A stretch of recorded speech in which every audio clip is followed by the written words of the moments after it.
KSL News Radio, Utah's news, traffic, and weather station. 9 o'clock at KSL News Radio. I'm Amanda Dixon. Our top story this hour, a small private airplane went down after taking off from the St. George Regional Airport last night. Multiple people called 911, but fortunately the plane's 3 occupants survived with only minor injuries. Firefighters struggled to drive to the crash site, so locals stepped in to get them to the burning plane. Mojave County Sheriff's Office and the BLM are now covering the fire. Our top national story this hour from ABC News, the arrival of autumn means an earlier sunset and later sunrise. Statistics show the increased darkness also raises the incidence of laser strikes on aircraft. Just last week, it happened to Houston pilot David Wren. We were struck by an intense beam of light. He was at the controls of a sheriff's department aircraft. We're communicating with ground troops. We're working the camera. We have enough going on right now. The issue is spread across the country with 128 laser strikes over Kansas City this year, 265 in Houston. But Cincinnati has recorded none.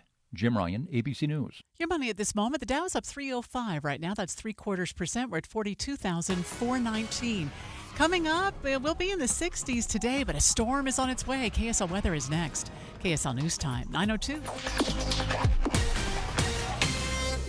You know what's great about KSL's traffic coverage? Trained traffic reporters and real listeners. trading information and making the commute safer and faster for everyone. Every 10 minutes on the 9s, we have you covered on KSL News Radio. Stop paying 5-star pricing for 3-star service. It's time for a change. Welcome to Beehive Plumbing's Premier Experience. With our Beehive Premier plan, you have access to our VIP phone number and website to ensure prompt and reliable plumbing service by an expert 5-star technician.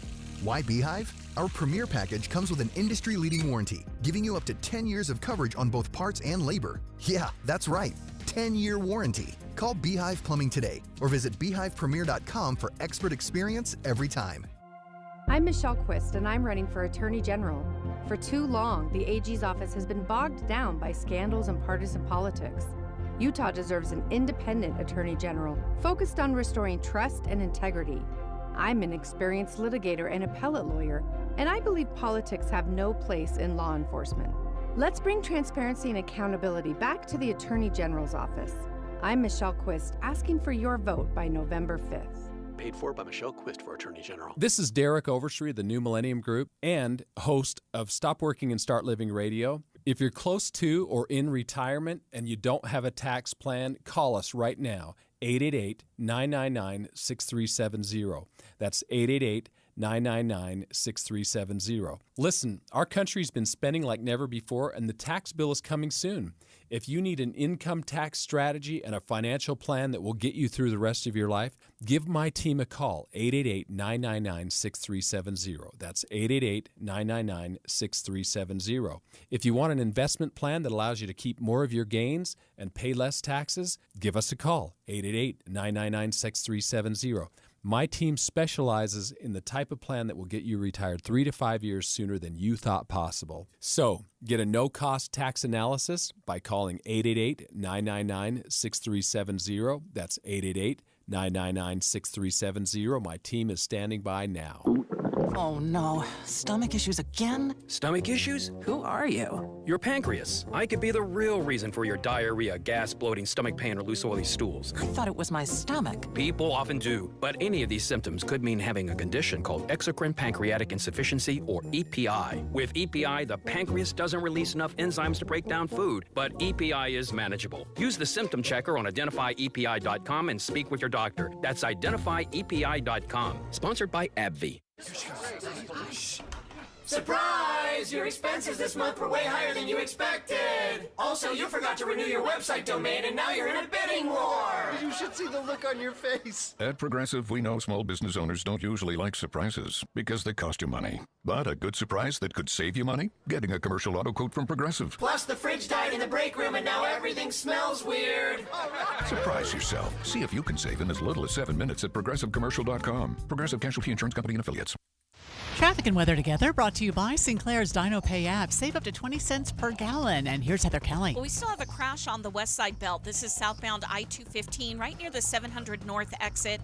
The vehicles are over on the right shoulder, not causing delays. Just stay to your left. And then there's also a crash on the 201 freeway westbound right near 202 out by the Kennecott Stacks. That is causing slowdowns from time to time.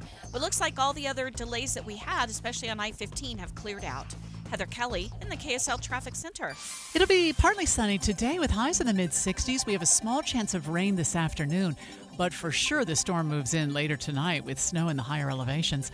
Right now, it's 46 degrees. I'm Amanda Dixon from the KSL Common Spirit Health Studios. Listen online at kslnewsradio.com. We're Utah's news, traffic, and weather station.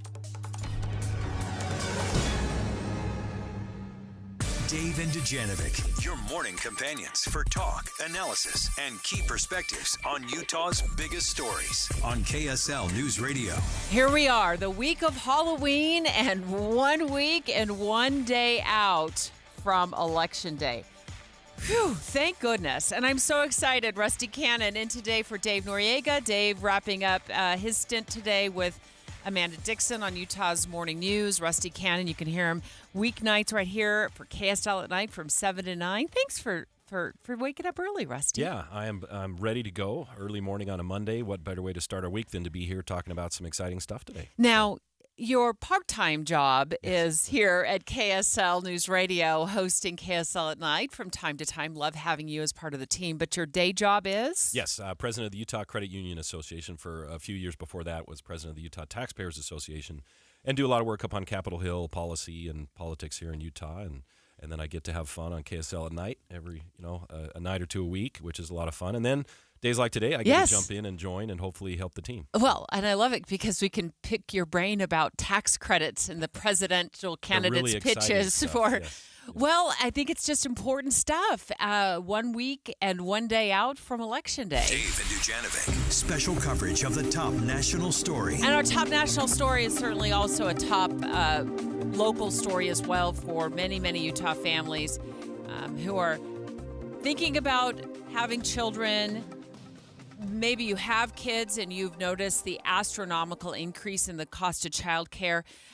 There is a brand new report out that Rusty and I are going to get into today, and I think it's very relatable for Utah families. If you have a newborn, let's just start with newborns, and you need childcare in Utah, you can expect to spend 10% of your income on that newborn care if you need to use a child care center. This is a brand new survey just dropped this morning from Bankrate, and I think it spells big trouble financially for Utah families. Rusty, what's your take? It's interesting. The study also talks about how we are relative to other states, and there was one surprise that I found in there. The analysis found that the three most expensive or least affordable states for full-time center-based infant care were Hawaii and New York. That's not generally surprised me, but New Mexico. That was just very interesting. Now, on the brighter side, the most affordable states for full-time center-based infant care, according to this study, South Dakota, North Dakota, and Utah, which was nice to hear. To where, as you mentioned, about 10% of your income. At these other states that are high, you're looking at double that, upwards of 20% of median family income just on this. It's such a huge chunk of your income. And what this does is really puts in perspective how big of a chunk it is. And in just a few moments, we're going to get into some solutions that are thinner on details than others that have been pitched by both presidential candidates, and see if any of those sit well with any of our listeners. But if you're looking at $14,000 a year for newborn care, $14,000 a year for just one infant when it comes to their care. And then, of course, the costs are probably going to go down as they reach, past that newborn, that first year of life. When they become older, it does seem like so the child care costs seem to go down. But if you look at that $14,000, which was last year's rate, that's more than our budget for food, which is right around $10,000 a year. Healthcare, which we put out of pocket about $6,000 a year. Transportation costs, which top $13,000 a year. And the only expense that costs more for households is housing, which we pay about $25,000 a year for. So infant care at $14,000 really has to put families in a position of asking themselves, how can we afford this? Yeah, I remember very clearly walking through. I think it was a Costco at some point, or when we have 5 children, and we were in that stage when I swear I was owned by Kimberly Clark, right, the maker of diapers, right? And I thought, when am I going to be able to not be just an absolute slave to this company here of just buying diapers? It just seems like it never ends. And then eventually, and to sound old, eventually just ended, right? And now I look back. Was it like you got a pay raise? Times. Yeah. I remember I came home after we stopped needed to no longer use like Infamil. Mm-hmm.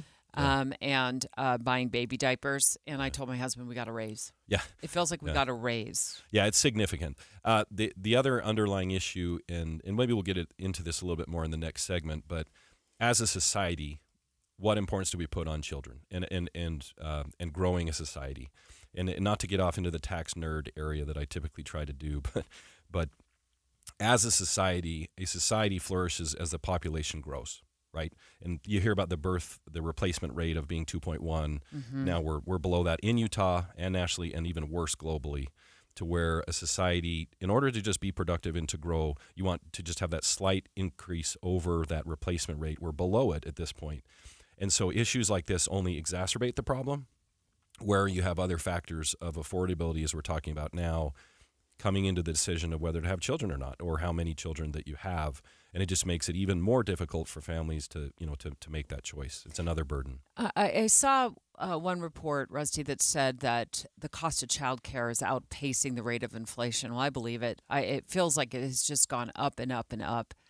What is the driving force behind the increase? Here's ABC's Allison Cossack with more on that part of the story. Many child care centers say post-COVID, they've struggled with staffing shortages and the expiration of federal funds and have been forced to pass higher costs onto families. Those costs, according to one survey, have prompted 45% of working mothers to consider leaving the workforce or reducing their work hours. The new study ranked states on daycare costs. The 3 least affordable states were New Mexico, Hawaii, and New York.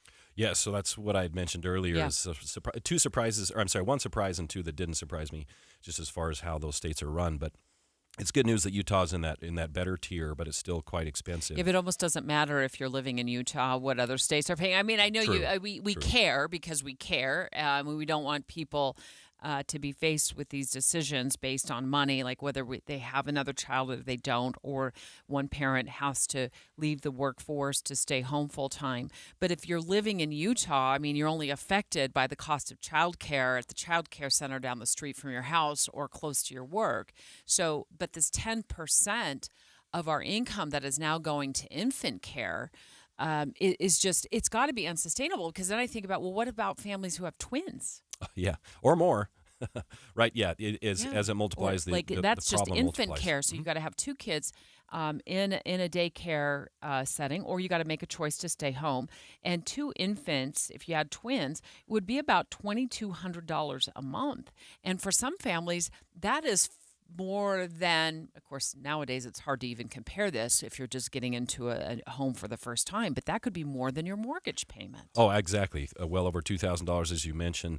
And the underlying cause is only fixed by inflation in general, right? We know all the inputs that go into daycare are the problem, not just the service price, but food, materials, all that we've talked about. That is a global problem that we've experienced, and it is not easy to solve. And that's what has to happen to bring the cost of childcare down, to bring the cost of anything down. And that is not going to be an easy fix. And so this is indicative of not only a problem in childcare, but across our lives, right? Whether you're going to a drive-through for some food or paying for childcare, it is enormously expensive now and has gotten worse in the last few years. And hopefully we'll find some good solutions to bring this back down. Well, Rusty Cannon, you've done a great job teeing up our next conversation. Straight ahead, both presidential candidates have pitched plans to help parents with costs. Some of those plans have thinner details than others, but we're going to dive into all of it next. Dave and Dujanovic. A lot of us are filling our workdays with podcasts. When you're working, go to KSLNewsRadio.com. Click on Dave and Debbie's podcast and pick a topic and story length. Podcast with Dave and Debbie. Then get to work with KSL News Radio.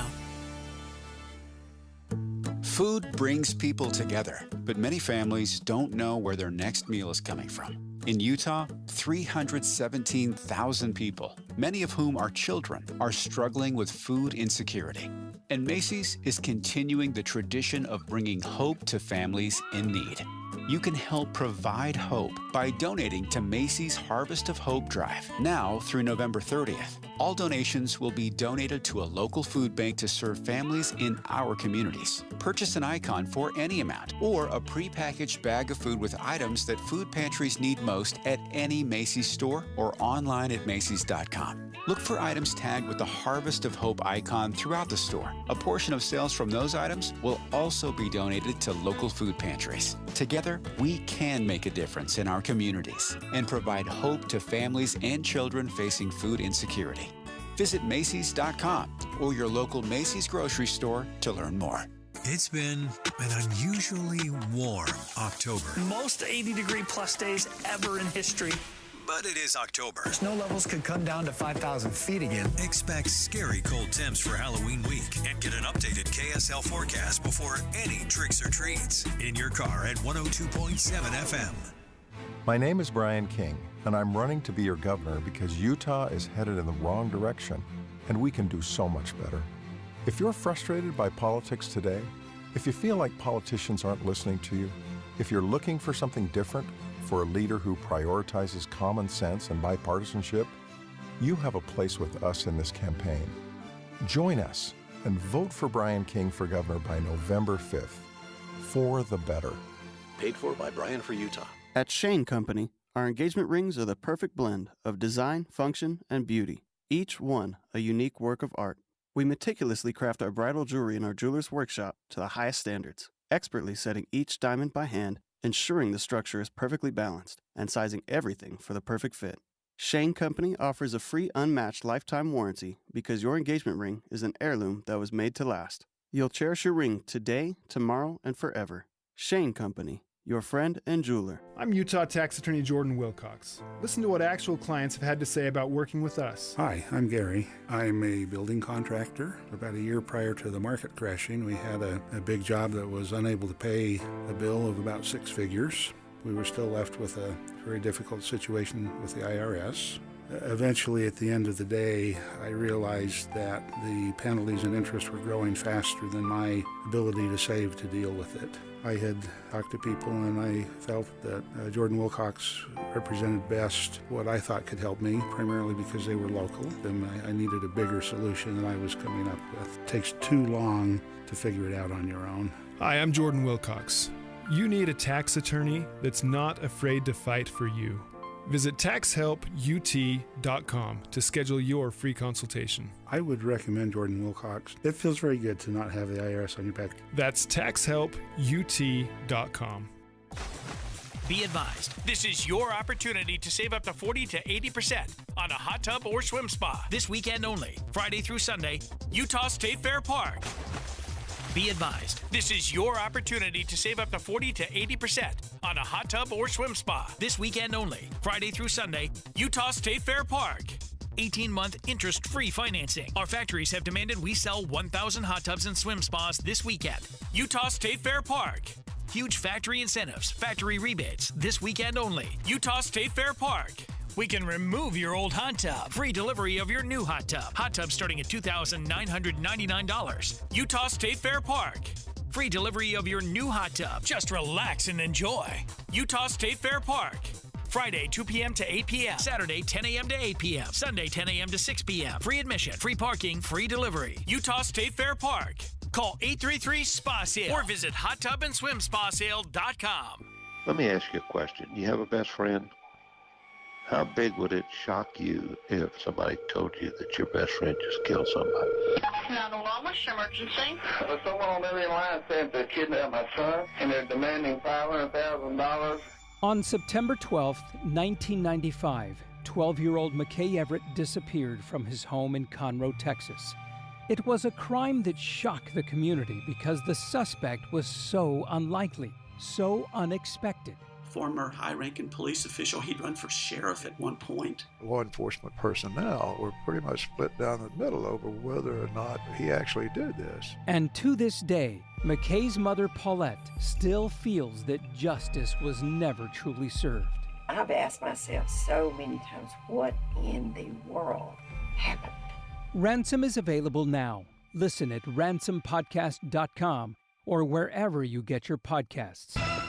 With the 3 things you need to know this hour, I'm Amanda Dixon. First, Mid-Valley Elementary School has gone to remote learning for the day after someone vandalized and damaged an electrical box on campus. Second, 5 people were injured and 1 man is still in the hospital after an electrical explosion in West Valley City. And third, 3 people survived after their airplane went down and caught fire on the Utah-Arizona border. Right now, 46 degrees in Salt Lake City. Back to Dave and Dujanovic on KSL News Radio. Dave and Dujanovic. Dave and Dujanovic. Dave and Dujanovic. Special coverage of the top national story. Rusty Cannon in today for Dave Noriega, who was anchoring with Amanda this morning on Utah's Morning News. Rusty, of course, hosts from time to time KSL at 9. I'm here in the morning today. Yeah, you're here in the morning, and New you've paradigm. also spent a lot of time on Utah's Capitol Hill dealing with different policy issues related to Utah's laws and different aspects of government. And I'm looking forward to talking to you specifically about what each candidate on the campaign trail for president is talking about in terms of helping families when it comes to childcare costs. The reason we're talking about this today isn't because we are about a week out from Election Day. It's because a new study has dropped.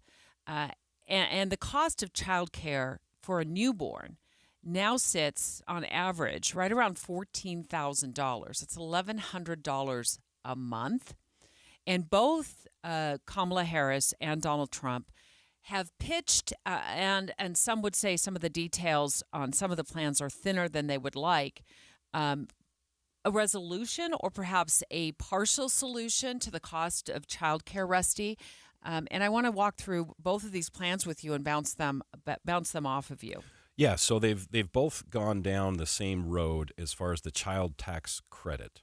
So this is the most favorable tax credit on the federal side that parents have. And for those that have children, 0 to age 17, you're seeing this. To where often when you look at your effective federal tax rate on income tax is close to 0, unless you make quite a bit of money because of these tax credits. As we know, a credit is dollar for dollar reduction in the tax you owe, not the deduction of your income. So these are very valuable. So let's start with Harris's, and I want you to go over this one with us. And you were once president of the Utah Taxpayers Association. I want to remind our listeners of that. Yes. So you were the trusted voice that we would turn to quite often when you were president of the Taxpayers Association to call into the show and walk through these tax credits with us. So with Harris, she has talked about increasing the child tax credit to $3,600 per child.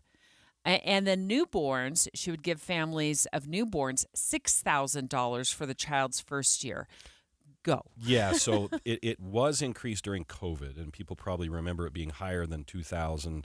But previous to COVID, it was $2,000, went up to, I think it was roughly $3,600 as she's proposing. It's now back down to $2,000. And she's suggested we go back to the $3,600 and then an increased amount of $6,000 for the first year. That is a very, very generous tax credit. It's very pro-family. It's very, it can be an incentive, right? I mean, who wouldn't want that kind of a tax credit? So that's her plan. Then, as outlined by Senator J.D. Vance, who is vice presidential candidate with Donald Trump, he talked about increasing it to $5,000 per child. We'll set aside the whole issue of how in the world do we pay for this credit. Okay. Because that is the problem with any of those proposals, is that if you're not going to reduce government spending, which, let's be honest, that's not happening anytime soon, and you then give away more tax credits or tax cuts, which I think are a good thing, you are then going to continue to balloon the deficit. Let's talk about the benefit to families then? How much of a benefit do you think that would be to families? Let's start with that $6,000 for the first year of a child's life in a tax credit. When you talk about $14,000 on average, now it might be different depending on what your child care setup is, but that is just according to a new study that just dropped by Bankrate. $14,000 for child care for a newborn. That if it's dollar for dollar tax credit, that does a pretty significant job of offsetting that cost, as long as those costs don't continue to go up. Correct. So if someone were making a modest amount of money and your federal tax liability is fairly low or close to zero already, with all the credits and deductions you get, and let's say you have a new child under this proposal and get $6,000 of a credit, that is a refundable credit, meaning they will hand you the cash if you owe no tax. So that's pretty generous, to where you could get something that's, say $5,000 under one policy or $3,600 to $6,000 on the other. That is a very, very generous refundable credit, as we call it, where meaning they will send you a check. It's not just deducted off the tax you owe. It's a refundable credit and very generous. And so, yeah, it would go a long way to helping parents with costs. But the pitch by running mate J.D. Vance or to former President Trump is $5,000 per child. If that's over the life of the the child, as long as they're 17 and under. Yes. That's more generous than what Harris has been pitching for the $3,600 per child. So over the life of the child until they age out of it, it would be $5,000 a year. Yeah, and we're at the point in the campaign where I call it the helicopter effect. Is a campaign strategy might be just fly a helicopter over the crowd and just throw out bags of money, right? Meaning I'm being flippant, no, but I get it. The proposal is soda in the drinking fountains, or as you did as when you ran for it's class whatever president you want to hear, whatever you want to hear. Yeah. In the end, and none of these are very well. That's the thing. We don't really but, know how they're going to get this through. Well, and would Congress pass these? And likely they would, one form or another. They did try to push this through in the last Congress, paired with some other business tax issues. Wouldn't get through the Senate. It would pass bipartisan through the House. I think that whatever Congress is made up of as we go into 2025 would be warm to this proposal, because they got to do something. That's for sure. What about capping the cost? Harris has pitched capping the cost. No more than 7% of a household income in child care is what she thinks families should be spending. President Joe Biden tried to get this through, didn't quite make it through Congress, according to KRCA, which has done it's a news organization in California. In Sacramento area, I believe, and they've done a great job breaking down for their viewers and their readers, like what each candidate has been pitching. So the 7% cap of a household income, I think that would be a really tough thing to get through Congress. And in fact, President Joe Biden tried that. It didn't make it through, but he was able to implement a cap for low-income families that get federal child care assistance. So he did that through executive order. But what do you think about a more widespread cap on that? Does that sound like just the plan to nowhere, Rusty? Yeah. I mean, if I get a little more unfiltered, I think it's a terrible idea. Capping costs never works. It's similar to rent control. It just doesn't work. I mean, the market, it morphs the market. It doesn't work. There's absolutely no way to pay for it. It gets very expensive, and it distorts the problem. The better way is go down the credit road versus capping costs. All you're doing is giving incentive for some to run those costs above that because they know it'll be subsidized. And then J.D. Vance has kind of pitched what I've considered to be the sort of a vague plan on this different model to expand options for families. Like maybe you have a church who can offer childcare, or you live in a rural area and you can get together with other families, or maybe you have a family member who wants to provide childcare for your child, and then promoting choice, and then somehow supplementing that with some sort of federal funding. But I think that's vague as well. Yeah. It kind of mirrors that 7% cap that Harris has pitched to me. Like, I don't know how that would work. The details on that seem thin. Yeah, some thin on details. And then Trump had made some comments relating to his tariff plan. Those are the times where if I was advising presidential candidates where you want to walk up and just whisper in their ear, hey, that's not going to work. Just where they're maybe going off script a little bit. A little vague, but I think if they steer it back towards the credit idea, we have it. Whether you raise it, you can debate whether it'll work or not, but it's easy and implementable, and hopefully that's where they keep the conversation. I think the issue for so many families, Rusty, is that they are now faced with this really tough decision. It's no longer just more automatic where, we've got married, now we're going to have kids. I mean, that was the question, almost the minute we stepped off the altar after we got married. It's like, when are you going to start having babies? And now we don't even dare ask that question anymore for a lot of reasons, including the financial cost of families. There's more and more young families making the decision to either hold off having children until they feel more financially stable in their lives with their jobs, or discussing whether they can even afford children at all. You and I were talking before the show about compromises that we made in our own families when it came to children and childcare. Yeah. We're going to go in depth on that straight ahead, and we're also going to take your live calls. Has someone in your home given up a job to stay home with your kids, the kids full time, because the cost of daycare is bankrupting your budget? Have you given up a job so you can be at home full time with your kiddos? 801-575-TALK, 801-575-TALK. Your live calls straight ahead. 9:30 at KSL News Radio. I'm Amanda Dixon. Our top story this hour: citizens in Clinton are passing around a petition that could stop developers from building hundreds of new townhomes on the city's border. They're open to the idea of new housing, but they say this would only build a townhome city with West Point. Supporters of development say that traffic wouldn't be affected and there'd be enough school space and water access to grow. Salt Lake City transportation officials are planning on building a walkable trail to better connect the city's east and west sides. The trail will run along the south side of 4th South from about 9th West to 2nd West. The $8.1 million project will include designs by local artists to help it stand out. Construction starts next year.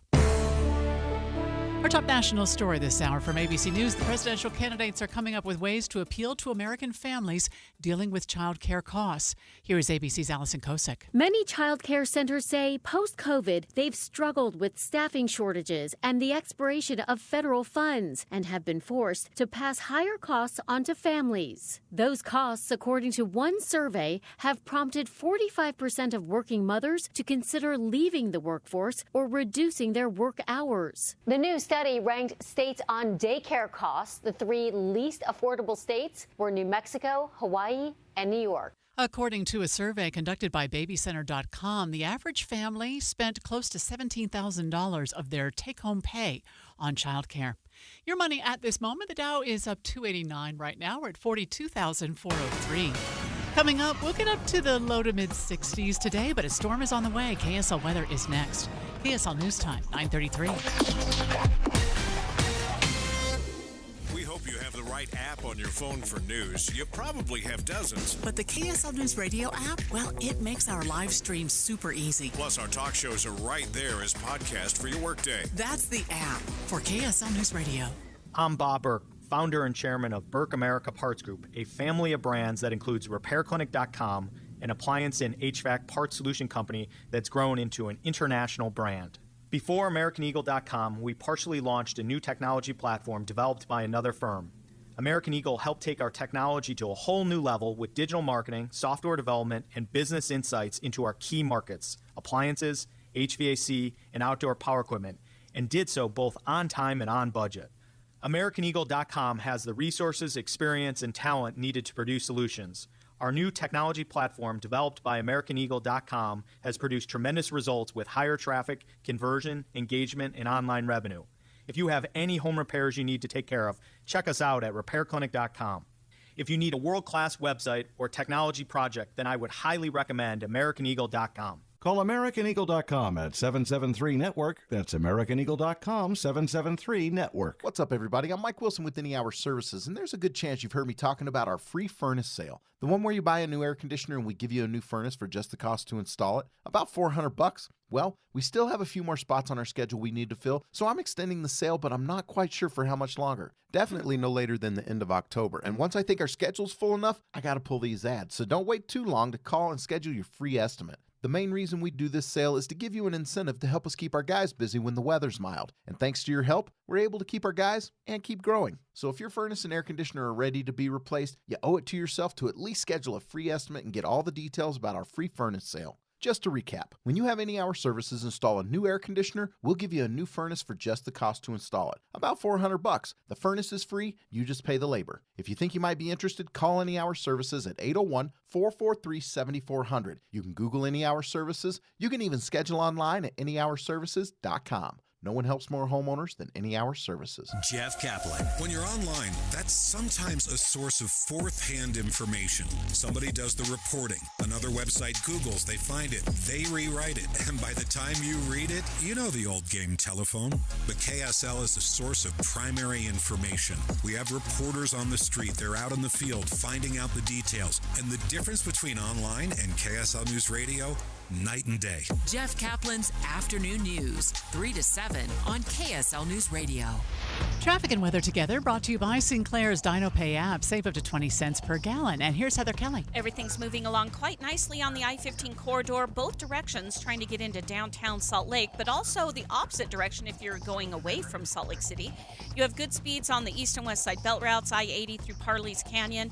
We still have a crash southbound I-215 right near 700 North, but it's on the right, not causing issues. At the Big O Tires Fall Into Savings Sale, come in and save up to $120 on select sets of 4 in-stock tires now through November 3rd. Big O Tires, the team you trust. Heather Kelly in the KSL Traffic Center. We'll have just a few clouds today, mostly sunny skies with highs in the mid-60s. A small chance of rain this afternoon, but that rain and snow in the higher elevations will move in for sure tonight. Right now, it is 48 degrees. I'm Amanda Dixon from the KSL Common Spirit Health Studios. Listen online at kslnewsradio.com. We're Utah's news, traffic, and weather station. Dave and Dujanovic, your morning companions for talk, analysis, and key perspectives on Utah's biggest stories on KSL News Radio. If you have a newborn, you know exactly what we're talking about. The cost of infant care on average, it's $14,000. That is last year's statistic. But in Utah, it's 10% of your income. And the question that Rusty Cannon and I are asking is, has somebody in your home been forced to give up a job to stay home full time because you just cannot no longer afford the cost of childcare? 801-575-TALK. We're taking your live calls, 801-575-TALK. Let's get you on the line and talk it out with our listeners here. Yeah, and this is a very personal choice for a lot of people and a difficult choice as to what route you go down, right?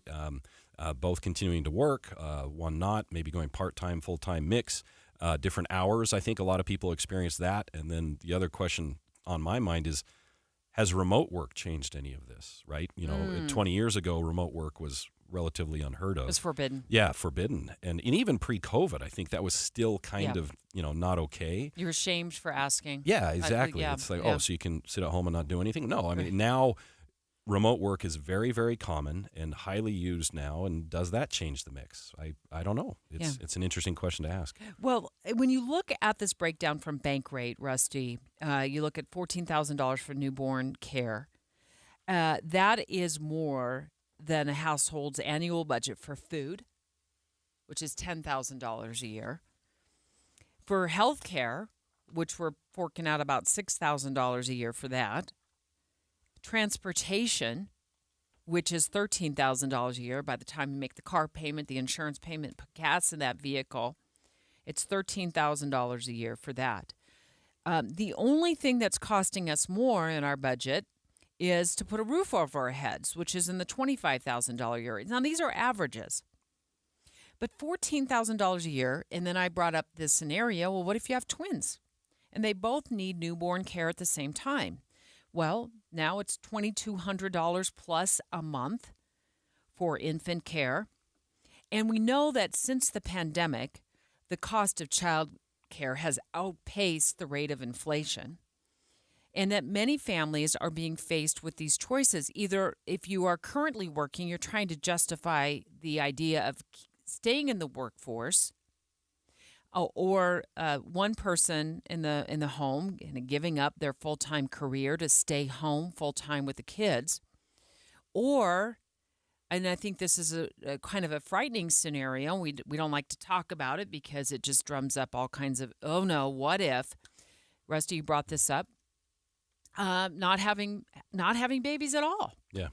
Yeah, and that's a question to where a society can get very, very tenuous. So there's I'm a bit of a nerd. A book that I've listened to quite a bit is by a guy named Peter Zehan. He's a geopolitics expert, and he goes through geography and demographics and all, and he talks about the impending implosion, as he calls it, in China, where you want your population to be that pyramid, right? Meaning a lot of young people on the bottom and less people that are older at the top. And in a place like China now, it's almost becoming an upside-down pyramid because of the low birth rate over, that's a long story, to where that society is now going to have significant problems, not only on taxes, but just on unrest and that kind of thing. We're nowhere near that. But as our pyramid turns into a square and then someday onto an upside-down pyramid, the United States will be in the same boat on the trend we're going.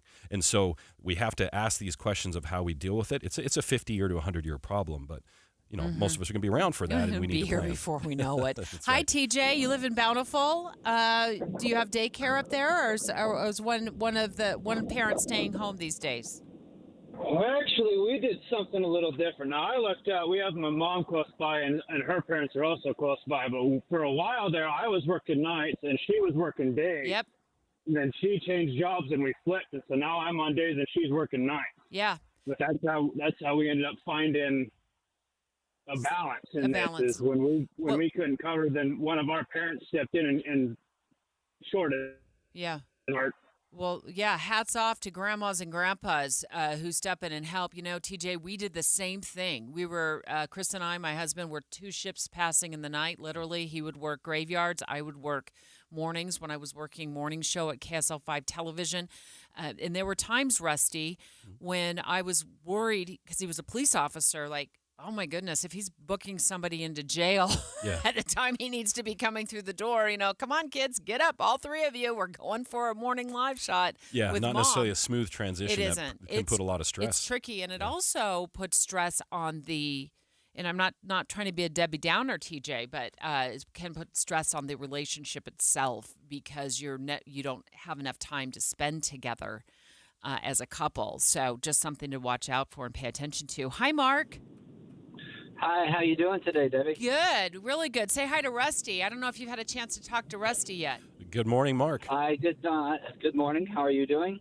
We are great. What are you going through in your life on this subject? So, interestingly, TJ, as a almost segue to what he said, I am a grandparent, and I've basically raised two of my grandchildren, well, actually three. One is now 24. One is now 19 and one is 17 going to Jordan High School. And my daughter still has two more children that she's struggling with. I simply can't take them on also because my wife is bedridden. She had a stroke 10.5 years ago. I'm so sorry. And for me to go to work on a regular basis, I would have to get a caretaker for my wife, which is about $54 a day, which is the equivalent of my mortgage. It essentially cost me double. And then the children on top of that. And we have a daycare that we use occasionally, and she's been very, very workable with us and everything. But at the same time, it's just unbelievable how expensive this is for these two little children.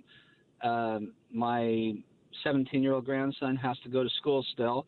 And my 19-year-old granddaughter works. I work. It's unbelievable.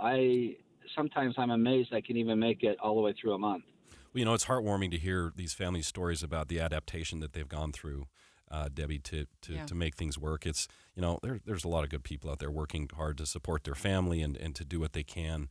It doesn't make the problem go away, but man, it's just heartwarming to hear such kind stories of people pitching in to help. Yeah, trying to help. I know we had help from Grandma and Grandpa. We had a neighbor who was a wonderful caregiver to our kids, and we made it work, but it did sometimes feel like we're patchworking this. You know, we're holding on with duct tape and bobby pins and trying to make all of this work.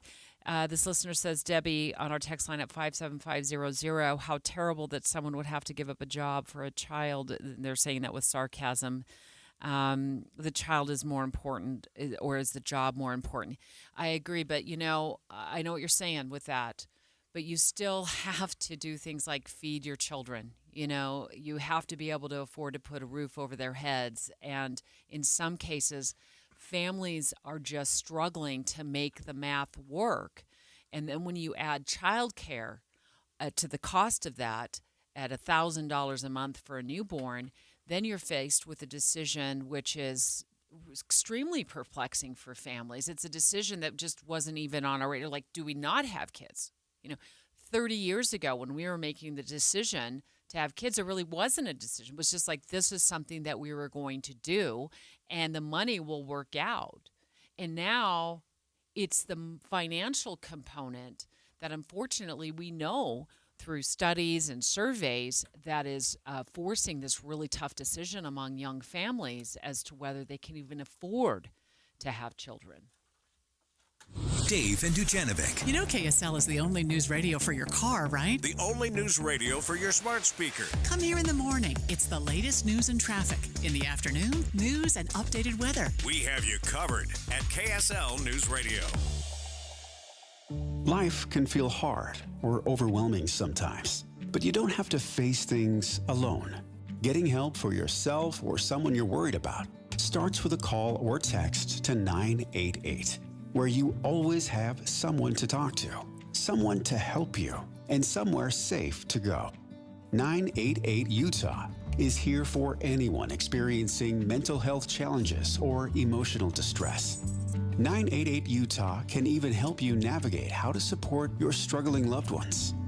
Whether you're struggling with anxiety, depression, or suicidal thoughts, trained professionals are ready to listen and provide free, confidential support 24/7. Utah, don't hesitate to call or text 988 for you or someone you care about. The caring staff at 988 Utah can connect you to the right resources. Learn more at 988.utah.gov. In 2024, dating is a disaster. We've been ghosted, breadcrumbed, stuck in situationships. Hi, I'm Debbie. I'm Caitlin. Welcome to our new podcast, Dating at Her Age. Dating has been so dicey for us, we asked KSL, can we launch an all-new podcast about it? People use these dating apps. You're not really dating when you're on the dating app. Dating at Her Age, brought to you by Mountain Home Services. A new episode drops every Thursday on KSLNewsRadio.com. AMCO presents Bet You Didn't Know. Bet you didn't know that your car's transmission is made up of 800 pieces. Also, bet you didn't know that AMCO's fixed over 40 million transmissions and that AMCO offers a nationwide warranty. Check out AMCO's multiple financing options so you can fix it fast and pay it off slow. That's AMCO, AA, MCO. Every day, Cintas service reps help businesses get ready for the workday. They provide freshly laundered workwear delivered every week.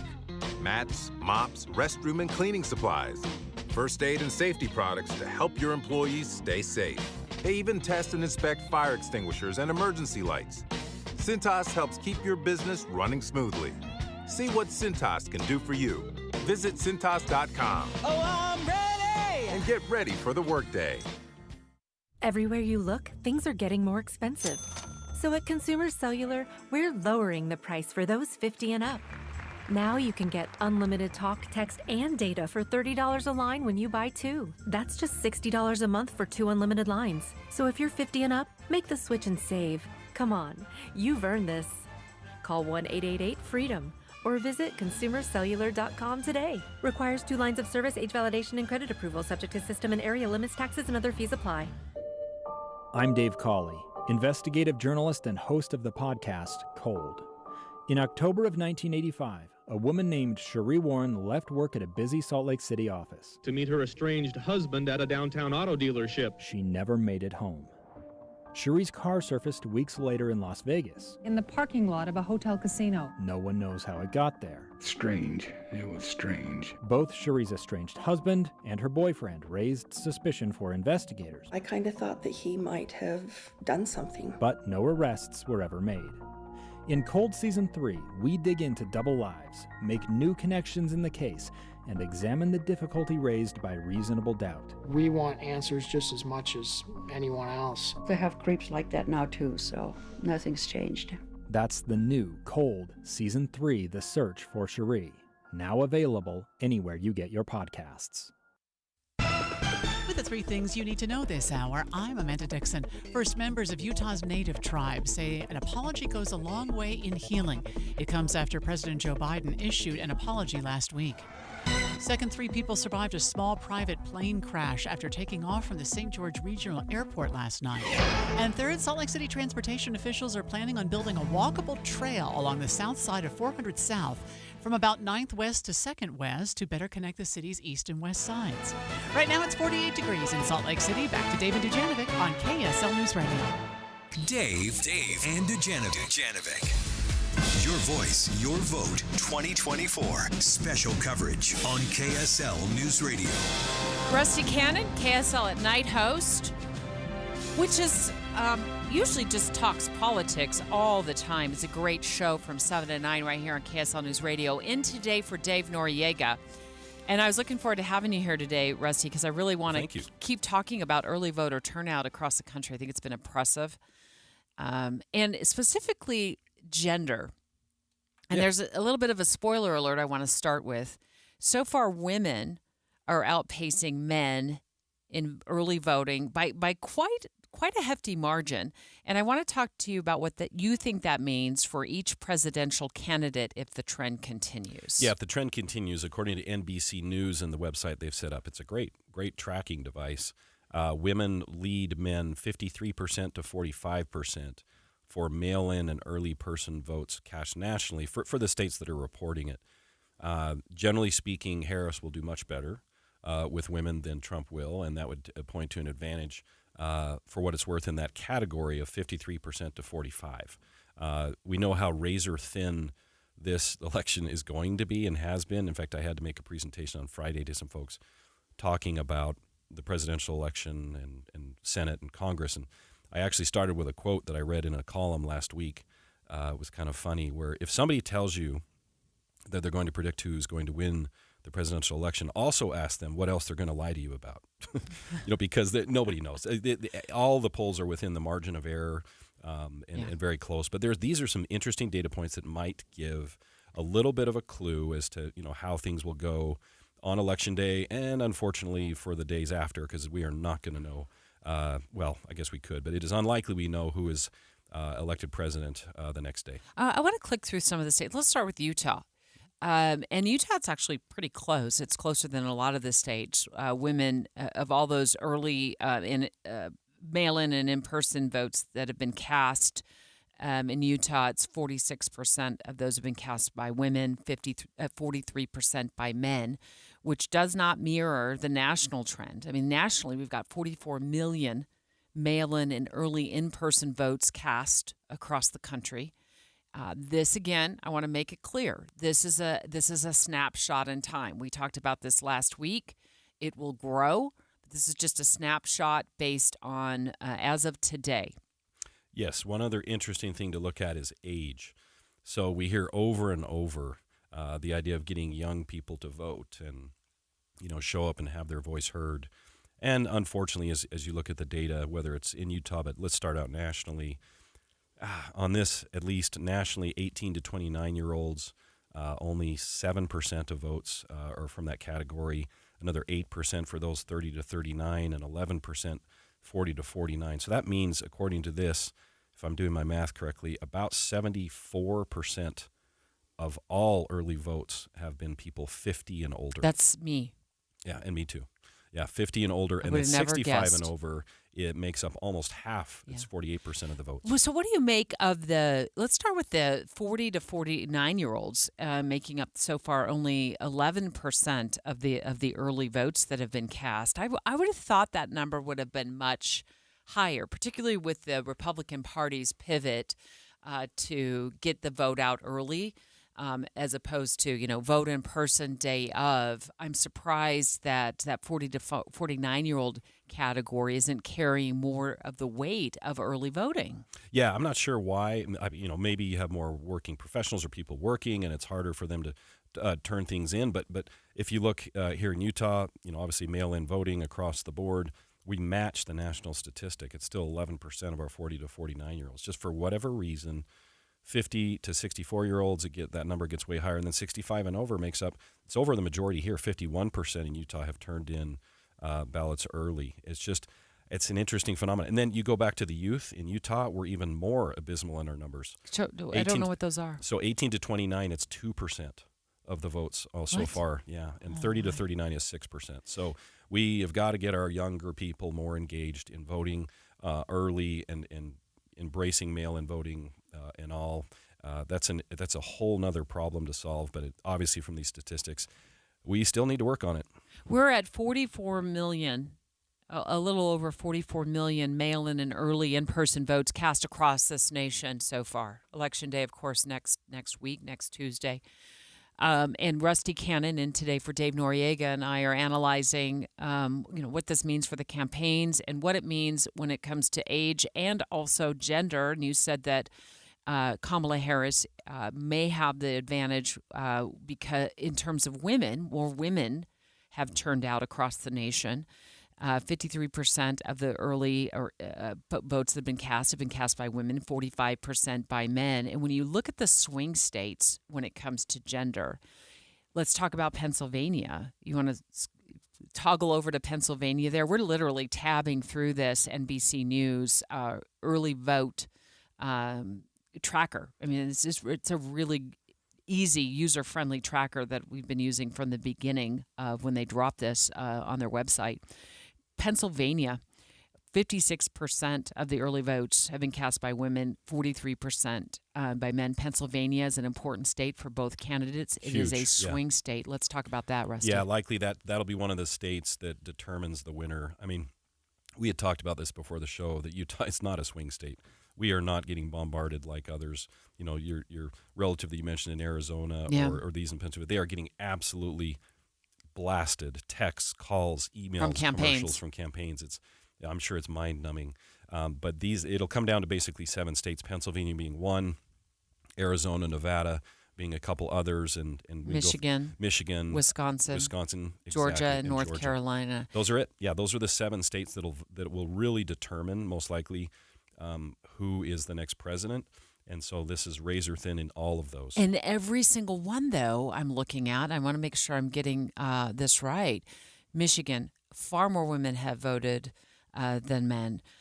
Wisconsin, again, far more women have voted than men. We talked about Pennsylvania. North Carolina, 55% of the early votes that have been cast have been by women, 44% by men. In Georgia, 56% to 44% in favor of females casting their ballots early. How does this shape up for each of the candidates, in your view? If this trend continues, we won't know until they start, till the polls close for sure. But let's just spitball some ideas here. Yeah, it's tough to tell. Obviously, that paints a better picture for Kamala Harris. You also look at party registration. It's almost dead even. 42% registered Democrats, 40% Republicans, and the other 18% are other, which would be independents or other parties. And there's no guarantee of how anybody's going to vote on this. Whether you're a registered Democrat, there's no guarantee you're voting for Kamala Harris. If you're a registered Republican, there's no guarantee you're going to vote for former President Trump. Same goes along gender lines, same goes along age. There's just a lot of analysis out there on what this could possibly mean for either candidate, but it doesn't assure really anything. But certainly when you look at this breakdown among female voters compared to male voters, and then you continue down that road of looking at gender, on age in terms of voting, it starts to paint a picture of curiosity for me. Yeah, there's all kinds of things. You have other factors in each state too. we had a few here in Utah and they got voided. You had some contentious amendments on the Constitution. You have down ballot races, congressional and Senate. You have local issues, whether it's a school bond or you name it. And that is different in all 50 states. Right. Different issues. Maybe there's a controversial subject on the ballot. Maybe there's not. What pulls in people? Then they didn't look at race as well here. That if that factors in a swing state, all kinds of ways to break it down and how the candidates are appealing or not appealing to these different subsets. That's why there's so many people involved in this process and trying to predict it, or take into the business aspect of it. But we will never know until, well, it would be nice if it was the day after the election. It's most likely not until several days after the election. Yeah, no more of that day after the election. We will know for sure. It will take probably likely several days until we know for sure how this will all shake out.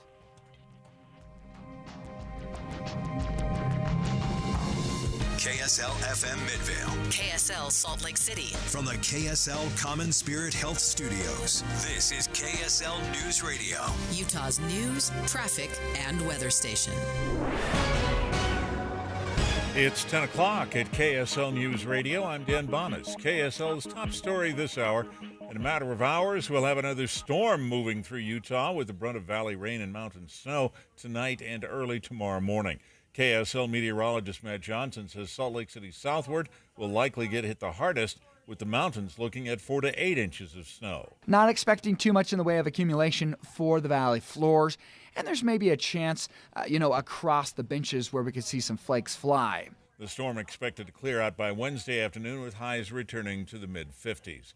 Small private airplane went down after taking off from the St. George Regional Airport yesterday.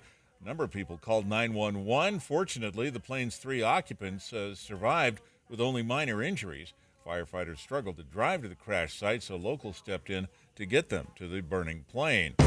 Our top national story this hour from ABC News. The U.S. pushing once again to end the war in Gaza, free the remaining hostages, and bring relief to that region. The talks in Qatar the first since Israel killed Hamas leader Yahya Sinwar, who had blocked several ceasefire deals. Egypt is proposing a 2-day ceasefire, but Hamas is indicating it will reject any partial deal. Your money at this moment, the Dow Jones average strongly up on the day so far, 230 points in the green. The NASDAQ right now is up 74. And our KSL weather. We're just waiting for the storm to hit tomorrow. That's next. KSL News Time, 10:00. It's a priority for us at this station to bring you all sides of a story and to talk about the news fairly, completely. Get all the facts and be really aware. Utah's Morning News with us, Tim and Amanda. Weekday mornings 5 to 9 on KSL News Radio. Be advised, this is your opportunity to save up to 40 to 80% on a hot tub or swim spa this weekend only, Friday through Sunday, Utah State Fair Park. Be advised, this is your opportunity to save up to 40 to 80% on a hot tub or swim spa this weekend only, Friday through Sunday, Utah State Fair Park. 18-month interest-free financing. Our factories have demanded we sell 1,000 hot tubs and swim spas this weekend. Utah State Fair Park. Huge factory incentives, factory rebates, this weekend only. Utah State Fair Park. We can remove your old hot tub. Free delivery of your new hot tub. Hot tub starting at $2,999. Utah State Fair Park. Free delivery of your new hot tub. Just relax and enjoy. Utah State Fair Park. Friday, 2 p.m. to 8 p.m. Saturday, 10 a.m. to 8 p.m. Sunday, 10 a.m. to 6 p.m. Free admission, free parking, free delivery. Utah State Fair Park. Call 833-SPA-SALE or visit hottubandSwimSpaSale.com. At Social Security, we are always thinking of ways to save you time and make things easier. That's why we created My Social Security. A My Social Security account allows you to access your earnings history and benefits information, request a replacement Social Security card, get a proof of income letter, estimate and apply for benefits, and more. Save time. Go online. Open a My Social Security account at ssa.gov/myaccount. Social Security. Securing today and tomorrow. Produced at U.S. taxpayer expense. How does a soccer club, born in an unlikely place, Utah? You sure you want to do that in Utah? built with players no one else wanted, We knew no one believed in us. reach the league's highest heights? We finally did it. It was like just this feeling of getting to the top of the mountain. Russell has made a champion out of Real Salt Lake. How does that same team find a way to shatter expectations in the midst of a fight for its own survival? Our club is burning to the ground as we speak. I'm Amy Donaldson, and in a new podcast, Making of a Moment, the RSL story, we take a closer look at one of those iconic sports moments. Soccer is a crazy game, and we saw it firsthand tonight. And unravel how knowing the truth of these moments can transform what they mean. I just kind of got chills right now thinking about it. Making of a Moment, the RSL story, is available now. Follow us at makingamomentpod.com or wherever you get your podcasts. Traffic and weather together brought to you by Sinclair's DinoPay app. Save up to 20 cents per gallon. And here's Heather Kelly. Things are looking great right now across the Wasatch Front. No delays on I-15 either direction throughout Utah, Salt Lake, and Davis counties. We're still in the final cleanup stages of a crash, I-215 southbound near 700 North, just before you get to the airport turnoff. It's over on the right shoulder, but again, it looks like they're about to pull out of there, and everybody else moving along quite nicely. Heather Kelly in the KSL Traffic Center. Breezy and 63 for a high today with a chance of rain, then rain or snow tomorrow with a high of only 48. And right now, 50 degrees, partly cloudy. I'm Dan Bomas from the KSL Common Spirit Health Studios. Listen online at kslnewsradio.com. We're Utah's news, traffic, and weather station. Dave and Dujanovic, your morning companions for talk, analysis, and key perspectives on Utah's biggest stories on KSL News Radio.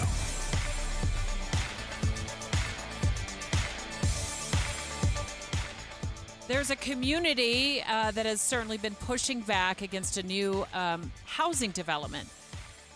We've been talking so much about housing anxiety in Utah. It is one of the number one issues among voters. When we're looking at polls, the results show that people are concerned about the rising cost of housing. But in one community, there's a different kind of anxiety, and it has to do with a new development that's been proposed. We're going to talk live about what some members of this community they're trying to do to stop it from happening. Rusty Cannon in today for Dave Noriega. And NIMBY is not unusual. No, NIMBY is common. When you look at city planning, county planning, any type of issue, we all get, the hair on the back of our neck stands up often when we talk about our own neighborhoods and our own city, and it is perfectly valid. Right? People have concerns of, hey, that sounds great. You want to solve that problem? Not in my backyard. Do it somewhere else. Rusty Cannon, you can usually hear him here at KSL at night from 7 to 9. And that's our political show. Covers usually, a lot of politics. Yeah. Making 50% of everybody upset. And you've spent a significant amount of time on Utah's Capitol Hill in your different jobs with the Utah Taxpayers Association and now with the Credit Union Association as well. So you've probably heard concerns on Capitol Hill about the housing crisis that we're facing. Oh, absolutely. It is the topic of the last several years and will continue to be. The first general question is, can government fix it? I mean, my personal thought is no, but there are things they can do to get out of the way or to make it easier. But this is the number one issue. Everybody's trying to come up with ideas. And caught in the middle of this are cities, right? City councils, the League of Cities and Towns, they all band together and have an association of their own that's a large force up on Capitol Hill of their voice of cities and what they're facing and sticking up for them. And they're caught in the absolute crosshairs, the middle of this battle. Well, this particular city is Clinton. It is in Davis County.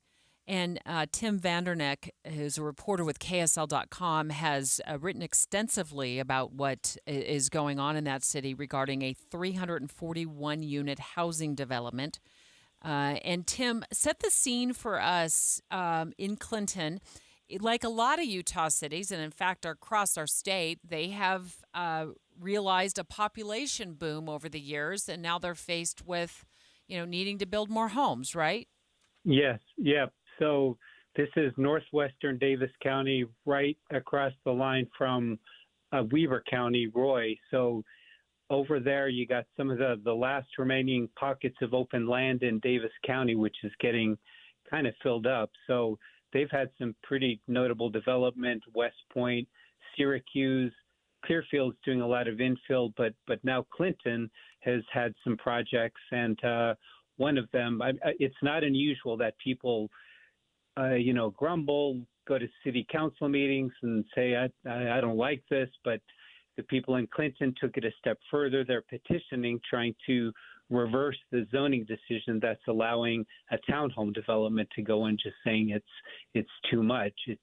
You got some open farmland, and they just, like many people, worry about car congestion, worry about the schools getting crowded and water, things like that.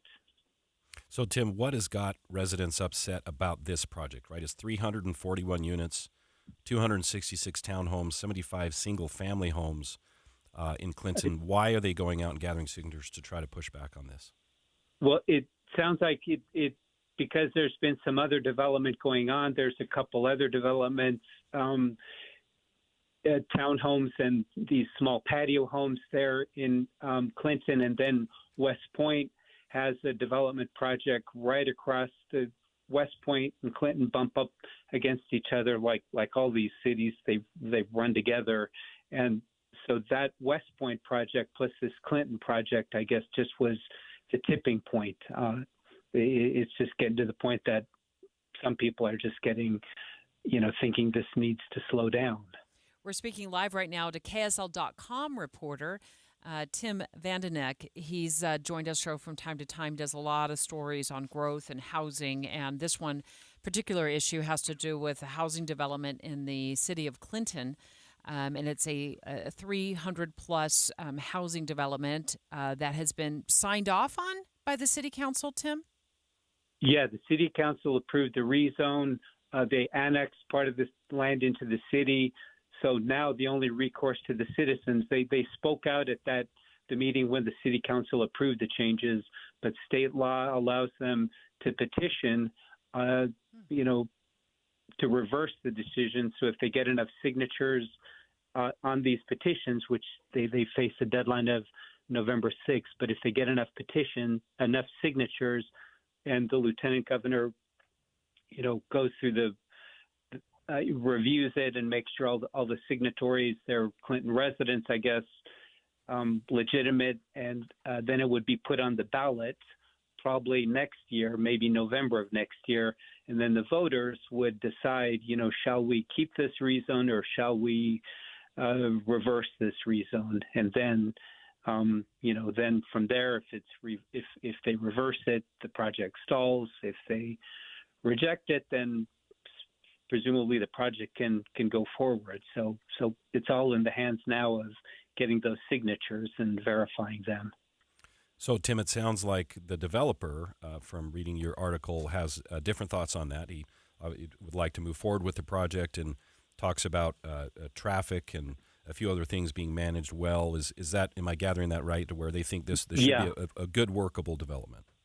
Because this is right there, the West Davis corridor, as you recall, that opened up earlier this year.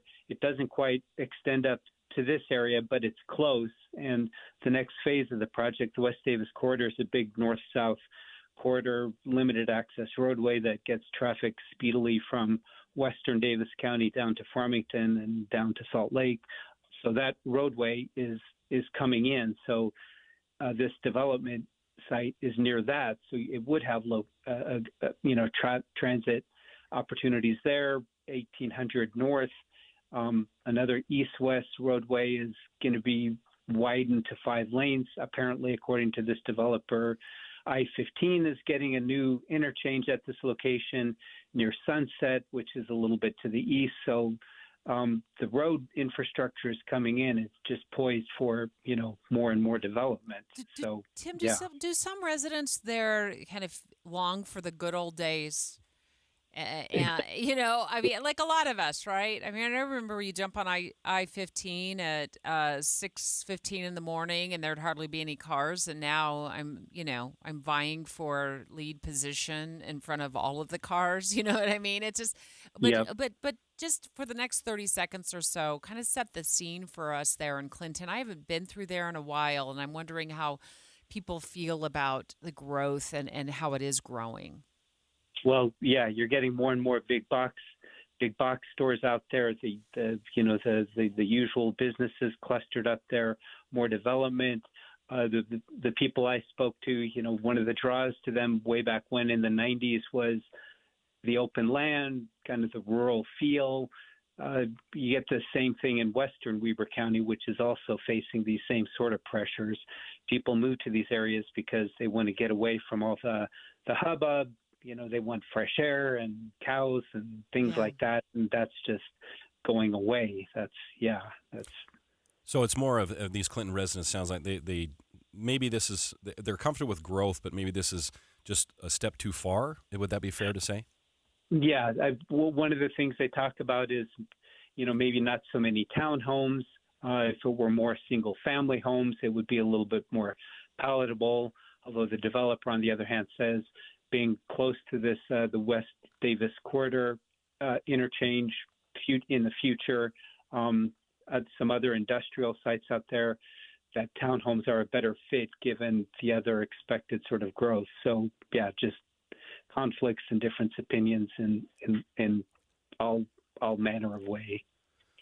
Well, Tim, thank you. A great article and a very important subject. So, Debbie, let's keep talking about this. Thanks, in Tim. our next segment, it'll be interesting to get in a little bit more detail and trade our thoughts on this. Yeah, that was Tim Vandenack. He's with KSL.com. He's been on the show quite a bit here, walking through growth issues and housing issues that a lot of communities are facing. This is the community of Clinton. I think we all kind of long for, what it was like back in the day. But growth is coming. It's happening. Our kids are looking to get into homes. At some point, they need a house to buy. And we know we're in the middle of a housing crunch. And we will be here for a while unless we continue to build. But you're right, Rusty. Let's continue to talk about it. Can we meet in the middle to bring in more housing and not overwhelm small communities? Rusty and I chatting it out straight ahead. Dave and Dujanovic. Dave and Debbie go out of their way to make sure you hear all sides of a story. They're working the phones to get several viewpoints on for you. Hi, it's Tim and Amanda. We get you the full story, too. We have you covered on KSL News Radio. Many people worry they're not making the right investment choices inside their 401ks. Did you know that you might have a little-known opportunity to add some additional investment choices to your 401k and get the help and recommendations you've been looking for? This exciting feature is called a self-directed brokerage window. And the best part? The money still stays within your 401k. Learn how the trusted advisors at Capital Wealth may be able to expand your investment portfolio.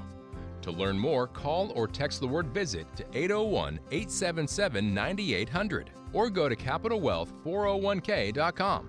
Improving your 401k might mean the difference of retiring a few years earlier. Let's find out. Schedule your no-cost 15-minute consultation with the Capital Wealth team today. Call or text the word VISIT to 801-877-9800 or go to CapitalWealth401k.com. Advisory services offered through Capital Wealth Advisors, LLC, a state of Utah registered investment advisor.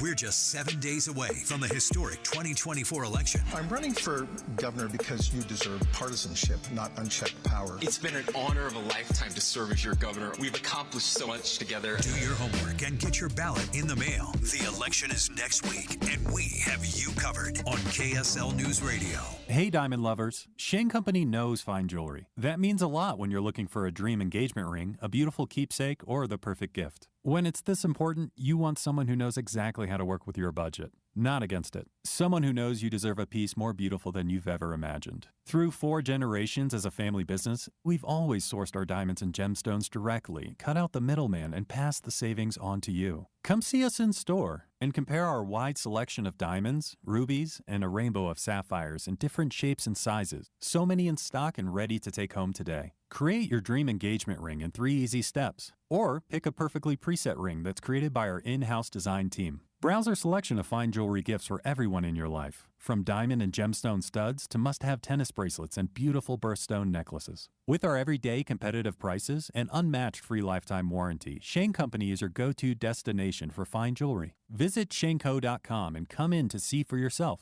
Shane Company, your friend and jeweler. Point! Hey, you okay? You don't normally miss those shots. I just haven't been as regular lately, and it's making me feel sluggish. You should try Metamucil. It's been a game changer for me. Metamucil's plant-based psyllium fiber helps trap and remove the waste that weighs you down. Ace! You're moving better than you were last week. Definitely. Metamucil keeps you moving. These statements have not been evaluated by the Food and Drug Administration. This product is not intended to diagnose, treat, cure, or prevent any disease. Learn more at metamucil.com. This is the story of a very special woman. Just a few knew about her superpowers. In a matter of seconds, she turned herself into a great mathematician. She masqueraded as a regular person at work, but as a superhero at home. Everyone knows her as Gabriella. I still call her Mom. Your hero needs you now, and AARP is here to help. Find the care guides you need to help, complete with tips and resources at aarp.org/caregiving.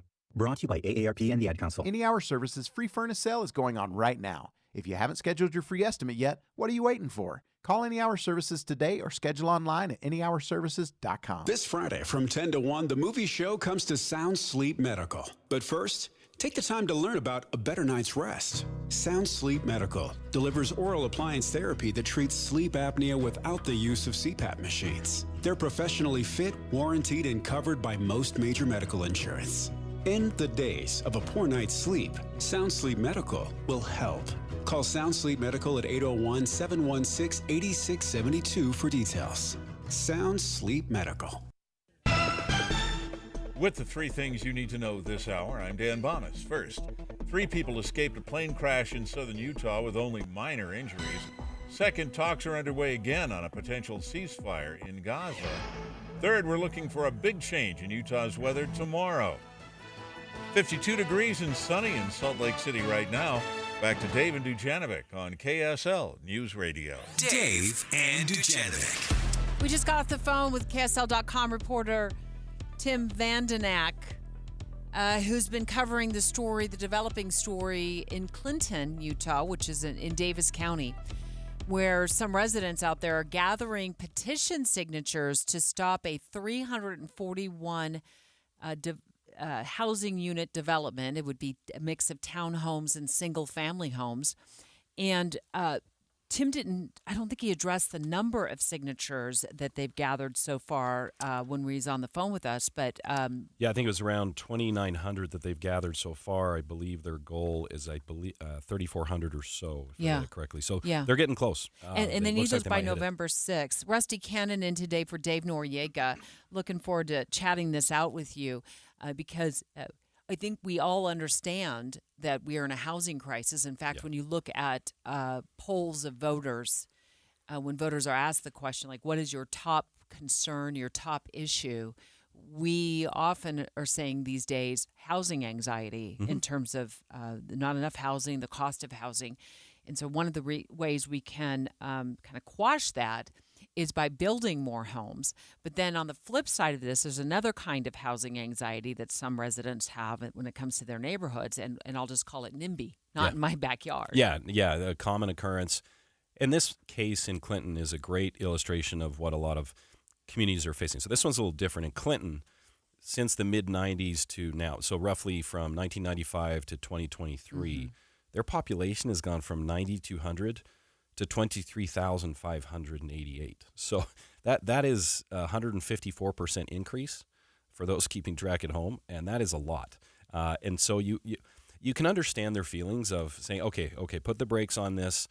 Maybe it's something to do with the mix in this case, but then you also get to the mix of the entire town. So I'm interested in your opinion. Are you the type that would like convenience and are comfortable with convenience being close to you? So now not just housing, but the stores, the convenience stores, the shopping, the restaurants. Do you want that close or do you want it somewhere else? I want it walkable. Yeah, a lot of people do. It's one of the reasons why I love living in Daybreak. I moved there a couple of years ago from Cottonwood Heights, which, Cottonwood Heights is not a rural community, right? I mean, we've got a lot of, but it wasn't as walkable. What we really loved is when we lived in Cottonwood Heights, I lived there for like 30 years, is when they put in a couple of restaurants around the corner. And then at some point there was a convenience store that went in, which was a really cute little convenience store. It wasn't open very long, unfortunately, but loved it being walkable. I'm a big Lowe's and Home Depot gal, so I don't want to have to drive an hour. I just want to be able to swing in there. So, but I do understand and love the benefits of living in rural communities. My kids went to college in a very rural community of Kansas. It's 3.5 hours outside of Denver. I asked my son, "Are you going to be okay here?" And he's like, "They have a Walmart. I'm fine." the Walmart factor. Yeah, and it wasn't as though they didn't have restaurants. They did have restaurants, but it was a very rural town. So I love the feel of a rural community, but I also enjoy the convenience of being able to walk to a local restaurant, walk to get my groceries, which I can do in Daybreak. So But I feel for these residents. I also feel for my own children who are staring down the pipe of a extreme housing crisis in Utah, where there's nowhere they can afford to buy. Yeah. So they're going to be forever renters. Okay, ask yourself, is that what you want for your own child? You want them to be a forever renter? Look, I rented for many, many years. I was fine with that. My kids have rented at some point as well. And that it's okay for a while, but to be a forever renter, and we're in this cycle now, Rusty, where the longer you wait, the more you have to wait because you just can't. It's like grasping at ropes of sand to try to be able to finance getting into a first home. Yeah, and the issue with a home payment versus rent is, if you want to call it forced savings, maybe it's something to that effect, but every payment you're making is going to pay down your principal, assuming the housing price stays stable or goes up, which over time they typically do. You are saving money, building equity over time. And that absolutely helps a household out into the future. It maybe is far away for some, but eventually it comes where you build that equity. And as we know, as a renter, you're not doing that. Very few are disciplined enough to then take some and save, but that's certainly a possibility. You can do that too. And maybe some people just want that flexibility of being able to rent and go. Yeah. Right? Hey, I want to drop the keys. I'm out. When I was younger, I didn't buy right away. From the time I was 18 years old until I was in my early 25 years or so, I rented, and I would move around based on whether somebody could shave $50 a month off my rent. I was like, but I also wanted the flexibility to leave Utah at any time. I was a news reporter. I was a young news reporter. I had aspirations to go report in larger markets, and you see how that worked out. Here I am 35 years later. Yeah. No, I'm so glad I stayed, and I actually loved living in Utah. Once I got here and settled in, I loved living in Utah.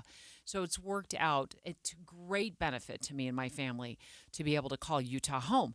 But to the point about flexibility, absolutely there are some benefits to renting. But when our kids will have no choice if there aren't enough homes to buy. Yeah. So what I also learned in talking to Tim about his KSL.com report and these residents who are gathering signatures to stop this 341-unit housing development in Clinton is I didn't realize, and a lot more about this, Rusty, than I do, being on Capitol Hill so much, lobbying and working with legislators on issues. You can gather signatures to stop a project. Yeah, you can. Yeah.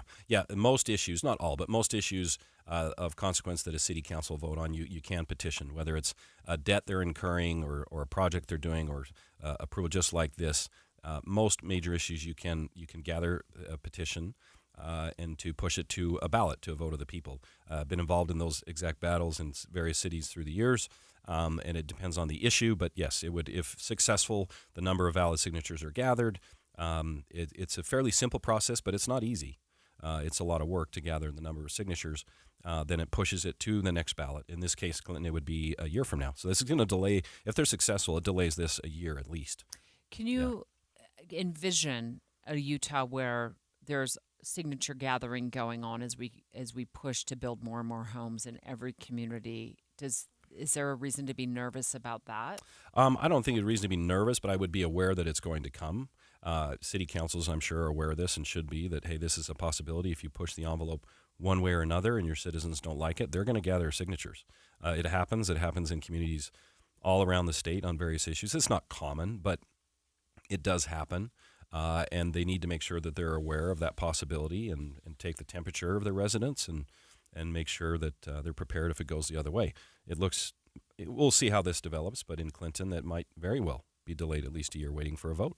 Yeah, Rusty Cannon and I talking about a petition that's roaming around, making its way around Clinton, Utah, up in Davis County, that could potentially halt a 300-plus unit housing development there. If they gather enough signatures, and it looks like they're on track to do so, of course, those signatures will have to be verified by the Lieutenant Governor's office by November 6th. Then that could put a pause on this housing development until it goes to a vote in the next, not this ballot, it'll be next year. Tim Vanderneck with KSL.com talking about how Clinton residents are worried about losing the rural aspect of their community. I think a lot of us can relate to that. The people I spoke to, one of the draws to them way back when in the 90s was the open land, kind of the rural feel. You get the same thing in western Weber County, which is also facing these same sort of pressures. People move to these areas because they want to get away from all the hubbub. They want fresh air and cows and things like that, and that's just going away. This gets back to the issue you brought up of traffic on the freeways. I personally, wish for the days when I could go to Snow Basin and it wasn't crowded. Oh yeah, and you could ski freely on a Saturday. No more. You're stuck in traffic on any Saturday with good snow. Or are we ever going to go back to the old days? No. And that's the question that a lot of these residents have in cities throughout the state is, how do you wrestle with the growth? We know it's never going to be the same, and how do we manage through this? It's 10:30 at KSL News Radio. I'm Dan Bomas. KSL's top local story this hour. BYU now ranked number 9 in the nation in the latest AP Top 25 poll. The Cougars improved to 8-0 this weekend with a win over UCF. Their next game is in 2 weeks at Rice-Eccles Stadium against the Utah Utes. BYU head coach Kalani Sitake says it'll be a battle. The game's important regardless of the records on both sides. In terms of the game and the rivalry, we're excited about it. I know they are too, and I'm looking forward to the matchup. But more than anything, just love that it's back on the schedule again. It's going to be a lot of fun. BYU won the last rivalry game in Provo in 2021, and they'll look to get their first win at Rice-Eccles Stadium since 2006. Our top national story this hour from ABC News. The district attorney in Philadelphia suing over Elon Musk's voter registration giveaway. He's promised a drawing for $1 million a day to voters who register and then fill out a survey on the First and Second Amendments. The DA calls it an illegal lottery, points out that Musk has not published a complete set of rules. Your money at this moment, the Dow Jones average up now 312 points on the day. The NASDAQ is up 97. And our KSL weather. We've got sunshine today, but that could turn to rain and snow tomorrow. That's next. KSL News Time, 10:31. Here's a way to get breaking news updates anywhere you go. At the store or in a work meeting, you can get breaking news on your phone. You can quickly read it, swipe, or click for more. It's super discreet, super fast. That's the app for KSL News Radio. I am so excited that Master Electrical Service has combined with Mountain Home Services. So what does that mean for you? They can not only work on those electrical outlets that you've needed fixed for years, or those new downlights that you want in your living room to give your home that special look during the holiday, or maybe you want a ceiling fan. I run my ceiling fan all year long, even during the winter. Well, Mountain Home Services is your go-to for all of that. Plus, they can now work on your HVAC, your heating and air, your plumbing. The menu of services keeps growing and growing, and super excited to announce that they will also install that beautiful new gas fireplace that you've always wanted. Look, we've been talking about colder weather setting in soon. In fact, it's on the horizon for this week. So make sure you give Mountain Home Services a call and ask them about their upfront pricing guarantee, which means there's no hidden fees. The price that they quote you up front is the price that you pay when the job is done. Also, it comes with 100% satisfaction guarantee. All you have to do to get a hold of Mountain Home Services is look them up online at mountainhomeutah.com. That's mountainhomeutah.com. Or they also love to hear you. So give them from you. So give them a phone call, 801-543-2222. Again, 801-543-2222. I'm Utah tax attorney Jordan Wilcox. Listen to what actual clients have had to say about working with us. Hi, I'm Gary. I'm a building contractor. About a year prior to the market crashing, we had a big job that was unable to pay a bill of about 6 figures. We were still left with a very difficult situation with the IRS.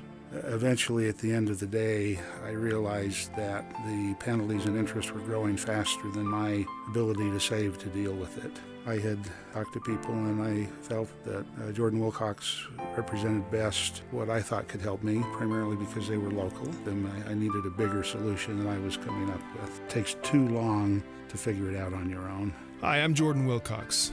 You need a tax attorney that's not afraid to fight for you.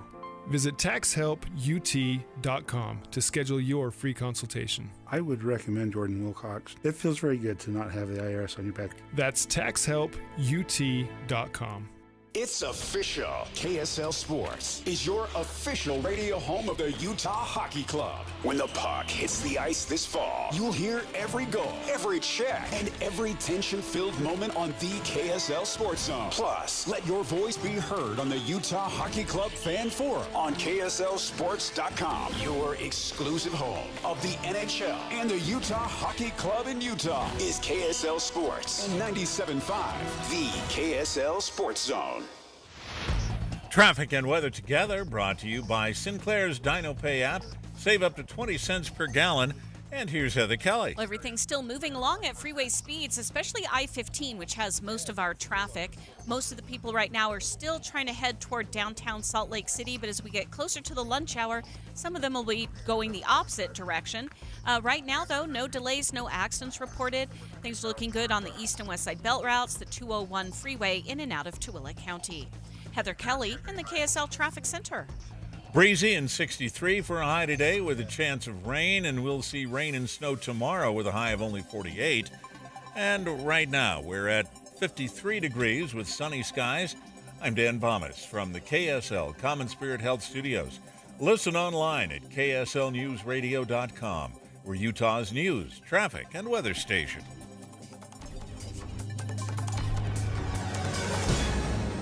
Dave and Dujanovic, your morning companions for talk, analysis, and key perspectives on Utah's biggest stories on KSL News Radio.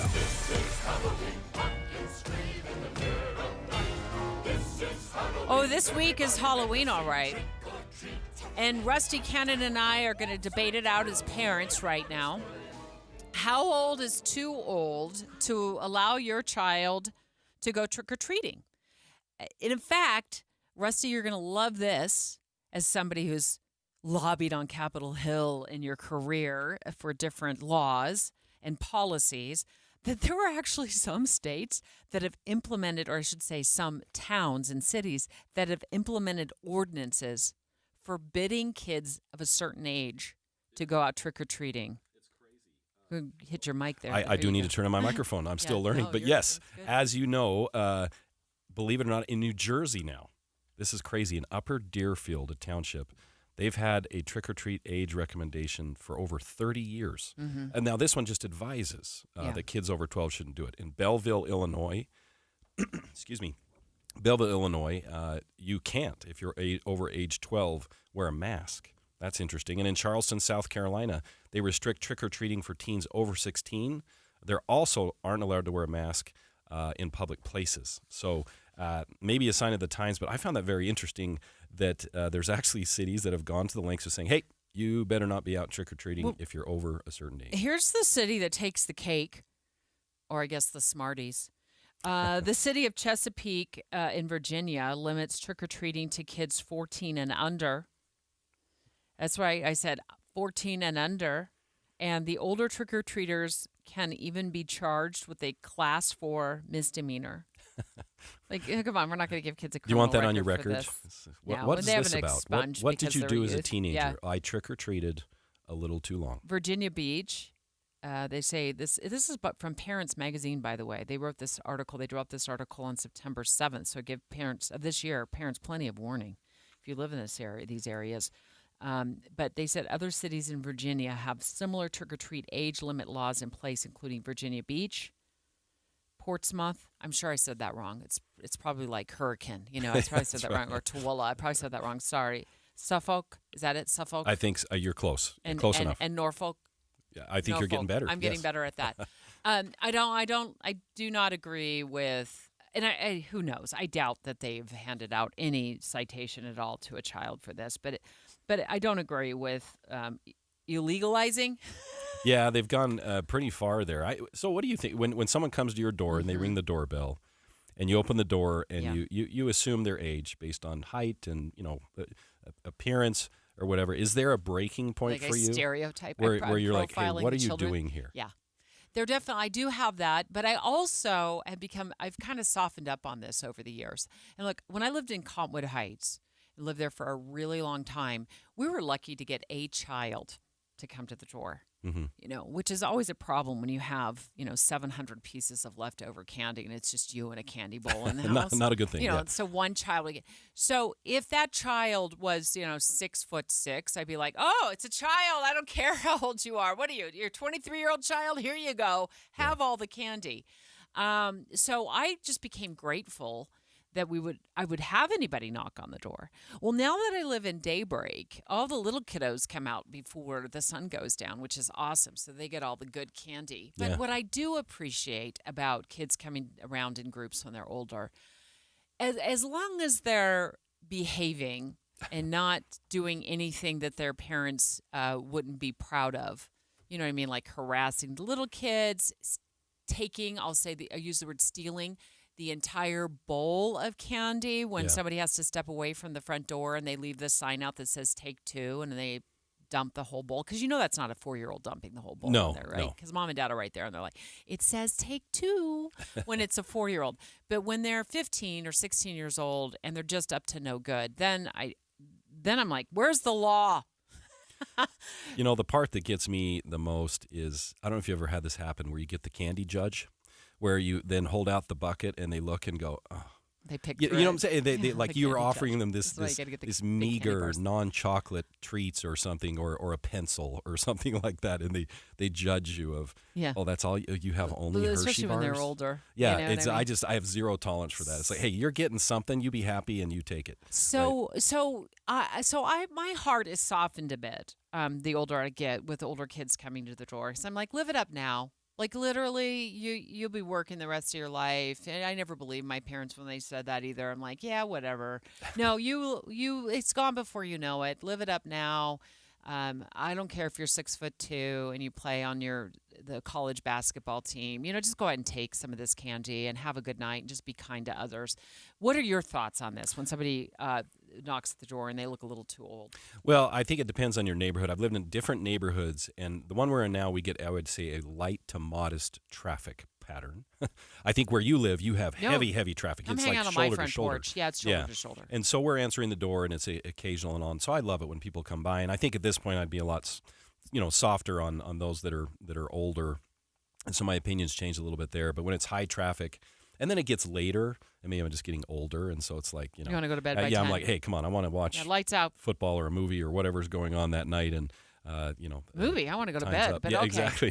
Time's and so up. I think it maybe depends on your neighborhood. I'm a little bit less irritated with the older kids, but sometimes I just think there's a point where at some point you're like, What's I think the let's age? leave this to. I'd say 13, 14. 13? Yeah. Wow, you're tough. Am I too tough? Yeah, okay. no, it's you pick whatever age you want. I'm going to say by the time my kids hit 16, I was like, oh, I'm embarrassed. Are you really going out I'm trick-or-treating? embarrassed, Yeah. right? But then we go out and I don't even, my kids will have to text me and let me know if they actually went trick-or-treating when they were that old. I think by the time they're driving a vehicle, to be going door to door, let them. In fact, this article on Parents Magazine or Parents.com, it's Parents Magazine, says, like you really have to sit with this as a parent. Like, oh, okay, it's like one of a billion issues I have to sit with. Where's the playbook on this? Somebody hand me the playbook on what to do with once the 15 and 7 months, rolls around and they now have their learner permit. What do I do with this? And they say, maybe I'll offer alternatives, like a gathering at the house, sitting around and watching a scary movie together. That's never going to fly. Like, that's thanks for the advice, parents.com. But that's never going to fly. Halloween is really for the younger kids. If you like, get over yourselves, Mom. Yeah. Get over yourself, Mom. Or they might say yourselves, Mom, in my case. But, yeah, I think it's really hard to convince kids once they get together as a group when they're older that going door to door dressed up as like Raggedy Ann and Andy at 17 years old might be perceived as a little bit edgy, creepy. Yeah. It's it's a different world than it used to be. I still though just get a kick out of the younger ones coming, and they're so cute, and they're just so happy to be, you're giving them their most precious thing they can get is candy. And here you're handing it to them, hand over fist, Right. and they're just thrilled. It's just my payback to all the other parents that gave my kids too much chocolate when they were trick-or-treating. And those of you who handed out the largest chocolate bars on the face of the planet, I know you're super generous, but also my kids were high as a kite on Halloween right. from sugar. 801-575-TALK. 801-575-TALK. Rusty Cannon says 13 years old is old enough to go out and be trick-or-treating. I'm going to say 16. Did you say 13? I did. I'm going to stick with it. 13. You're not going to. Okay. 13. I say 16. Once you have a driver's license, you are too old to be out trick-or-treating. What do you say? What's your number? What's your age limit? 801-575-TALK. 801-575-TALK. Let's have some fun when we talk about limiting ages on Halloween for trick-or-treating.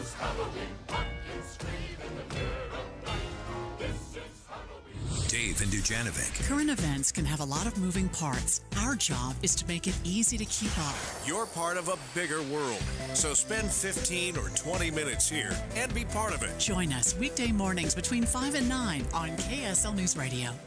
The Management Minute is a service of the MBA program in the John M. Huntsman School of Business at Utah State University. I'm Professor Scott Hammond. I followed as one of my former students, an experienced manager, went through the hiring process. He went through a screening and then 4 levels of interviews before he was finally hired. After 4 or 5 months of failed applications, by the way, I asked him why he finally succeeded, and he gave me this gem of wisdom. I realized that most of the applicants that they were interviewing had the technical skills to do the job right. To stand out, I needed to show my collaboration skills. He was right. The president of a country, a college, or a corporation will face complex problems. Complex problems can only be solved through collaboration. To learn collaboration with others, learn it in an MBA program at Utah State University. Go to utahstatemba.com. That's utahstatemba.com. I'm Scott Hammond. Hope to see you in one of our classes. This week's movie show is brought to you by Sound Sleep Medical. You can get a free sleep screening and a free sleep consultation by tuning in on Friday morning. Sound Sleep Medical with 7 locations in Utah.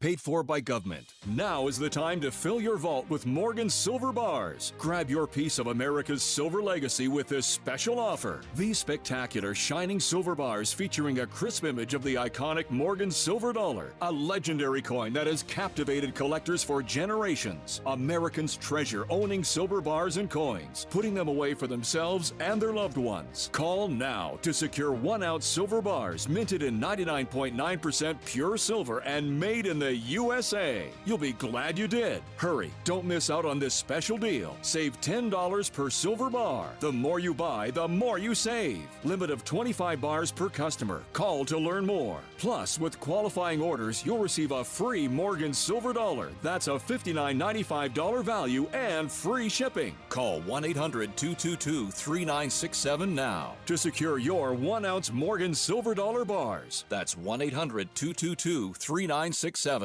I'm Andrew Saul, Commissioner of Social Security.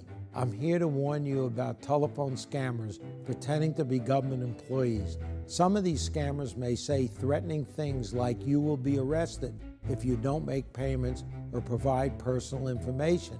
Do not fall for these tricks. These calls are not from us. Real Social Security employees will never threaten you for information or money. If you receive a call like this, hang up. Never give the caller your personal information, like your Social Security number or bank account, or send money in any form, cash, gift cards, wire transfers, or prepaid debit cards. Report the call to our law enforcement arm, the Office of the Inspector General, at oig.ssa.gov. Share this information with your friends and family.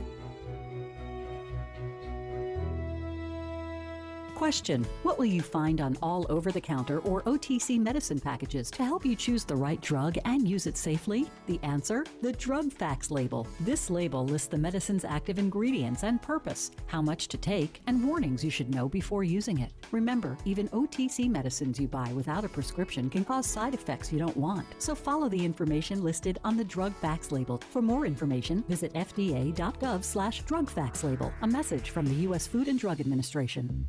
Jeff Kaplan.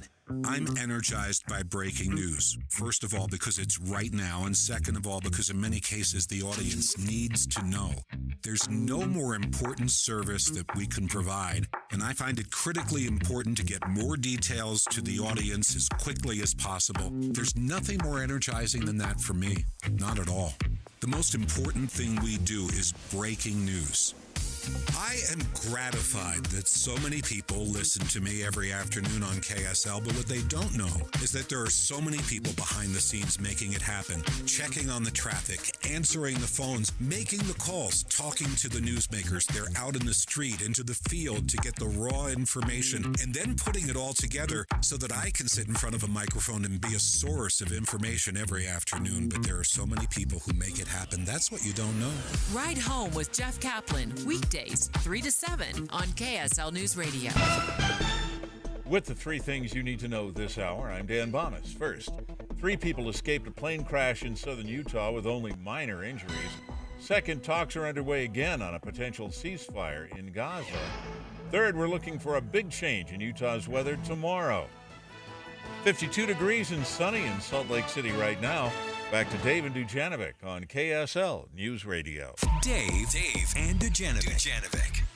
Well, we're going to be taking your live phone calls on how old is too old for kiddos to be out trick-or-treating. And let's set the scene with a throwback to that 70s show. There's nothing to do. It's like, we're too old to trick-or-treat, we're too young to die. That's a good way to put it. How old is too old? Some cities have said, across, not in Utah, just so we know. So we're clear. We're not talking about Utah. We're talking about cities in Virginia, the Upper Deerfield Township in New Jersey, Belleville, Illinois, Charleston, South Carolina, have put in some age restrictions and, in some cases, some suggestions on when kids should either stop wearing masks or stop trick-or-treating altogether, Rusty. Yeah, and if you're in Chesapeake, Virginia, you will get a Class 4 misdemeanor if you break this, and so don't get something on your record. And that's for kids 14 and under are allowed to trick-or-treat, but older trick-or-treaters can even be charged. Now, we don't – this parents.com article doesn't say that somebody's actually – had to go before a judge for it. Yeah, I would hope this has never been used. Yeah. But it's we'll strongly urged. Yeah, that's right. In Charleston, South Carolina restricts trick-or-treating for teens over 16 who also aren't allowed to wear a mask in public places. So you can't wear a mask in public places. 801-575-TALK. How old is too old to be trick-or-treating? Rusty says 13. And I'm sticking with it. You're sticking 13, with it. Yeah. You even took a break, walked around the building, and That's you right. came back I at 13. still solidified my position. I think by the time a child has a driver license, yeah, I'm going to be fair. talking about, if they're my kid, of wandering around the block and begging our neighbors for candy. 801-575-TALK. Hi, Lauren. Hey, how are y'all? Good. Good to hear from you. Are you going to be giving out candy to 18-year-olds on Halloween? If they come by. Really? I like having the teenagers and the kids come by. We buy actually 2 sets of candy. We buy the bag candy of those small, and then we buy boxes of big candy bars for the teenagers.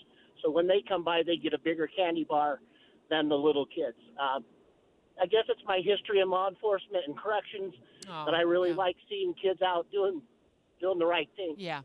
Well, that's good, and that's awesome. neat. Yeah, and also thank you for your service, Lauren. That's awesome. Thank you so much. I like that the bifurcated candy size there of getting those large candy bars. Isn't that awesome? I remember a house distinctly when I was little that we would go to first It is the first place you go. I remember right where it was. I remember their last name. They would give you a bag full of, it was a large, I'd call it a Ziploc, basically full of candy. And it would, it'd fill half of your bag. And they give it to every single kid. And you'd want to go there before they run out. But man, I went right to their house first. I've just figured out I'm pretty much a loser when it comes to handing out candy on Halloween. 801-575-TALK. Hi, Jess. Hi. Are you okay with older kids banging on the door and asking for candy on Halloween? Absolutely. I'd rather have them do that than something they're not supposed to. Yeah. Do you give out large candy bars to older kids, or like Lauren does? Because now I'm thinking that I need to. He's setting a new goal for the rest of us. I actually buy large candy bars for the kids that I know personally. Oh. We get a lot of kids that come from inner city Ogden because they think we have better candy, I guess, in North Ogden. So I actually give kids I know a large candy bar, but kids I don't, they get just a regular mini size. Yeah. Well, that's very generous. That's awesome. Thanks for calling, Jess. Jess lives in North Ogden, and she's got her own method there of how she gives out candy. Shar from Riverton, not far from where I live. Where are you going to be giving out candy to older kids? Hi, Shar. Make that left-hand turn. Yes, let's complete the turn. Oh, it's Julie now. Julie, are you there? Yeah.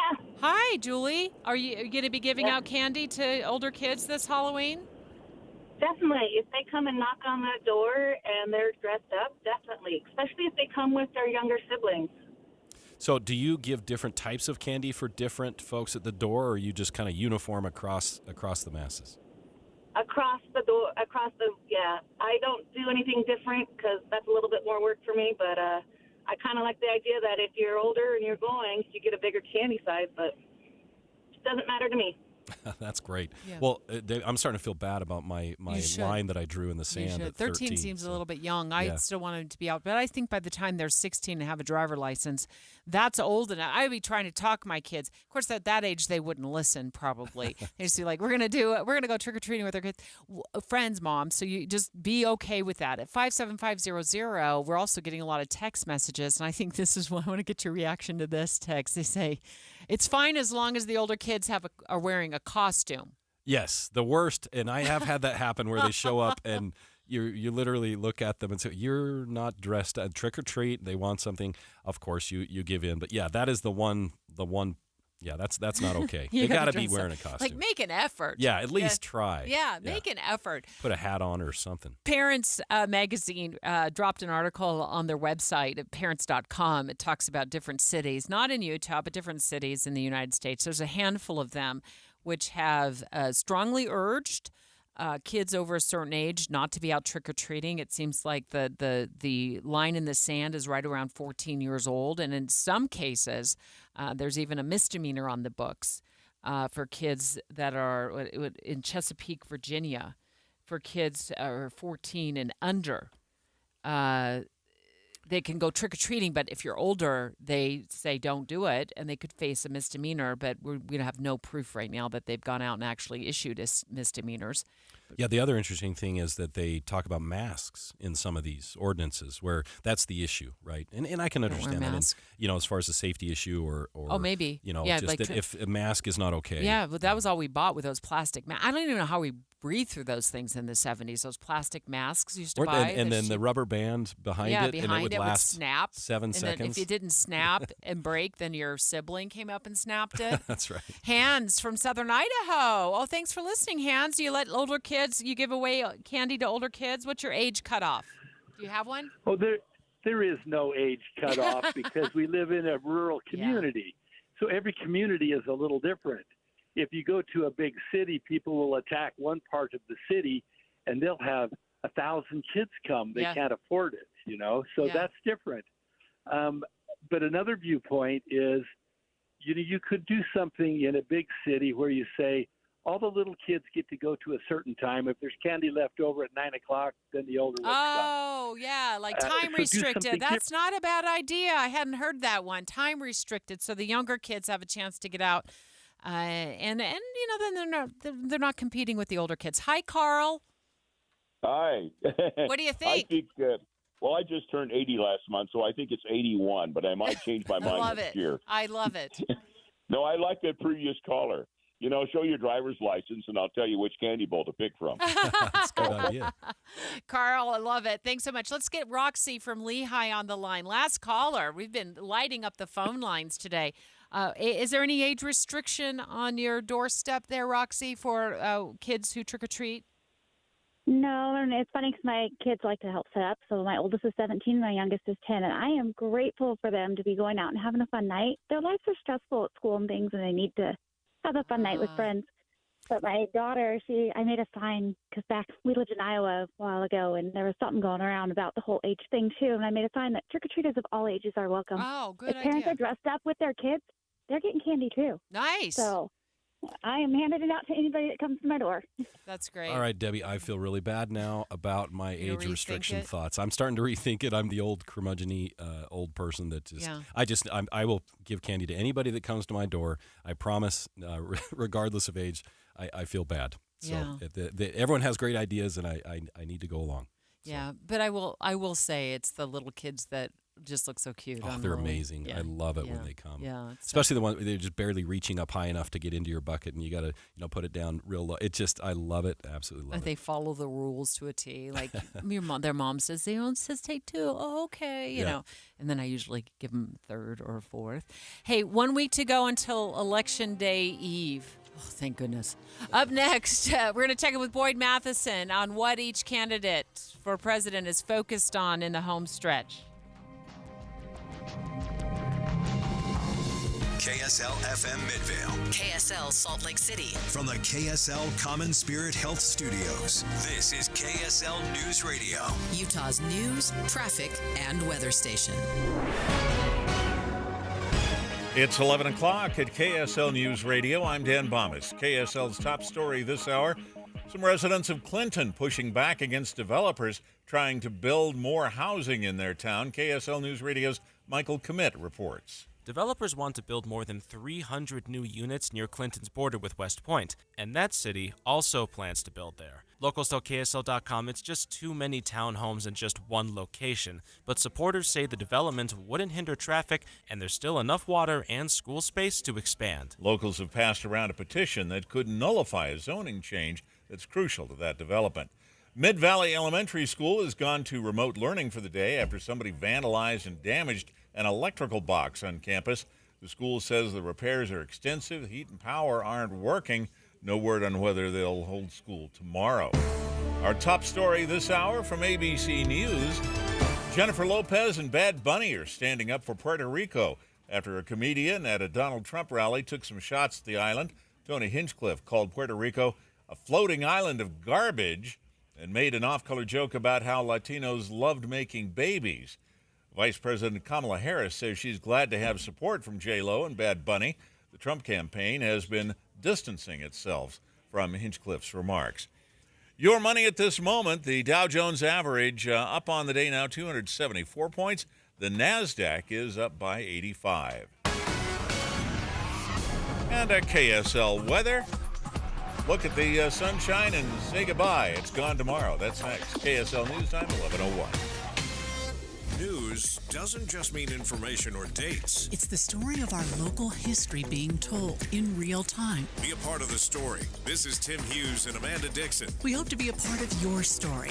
We have you covered on KSL News Radio.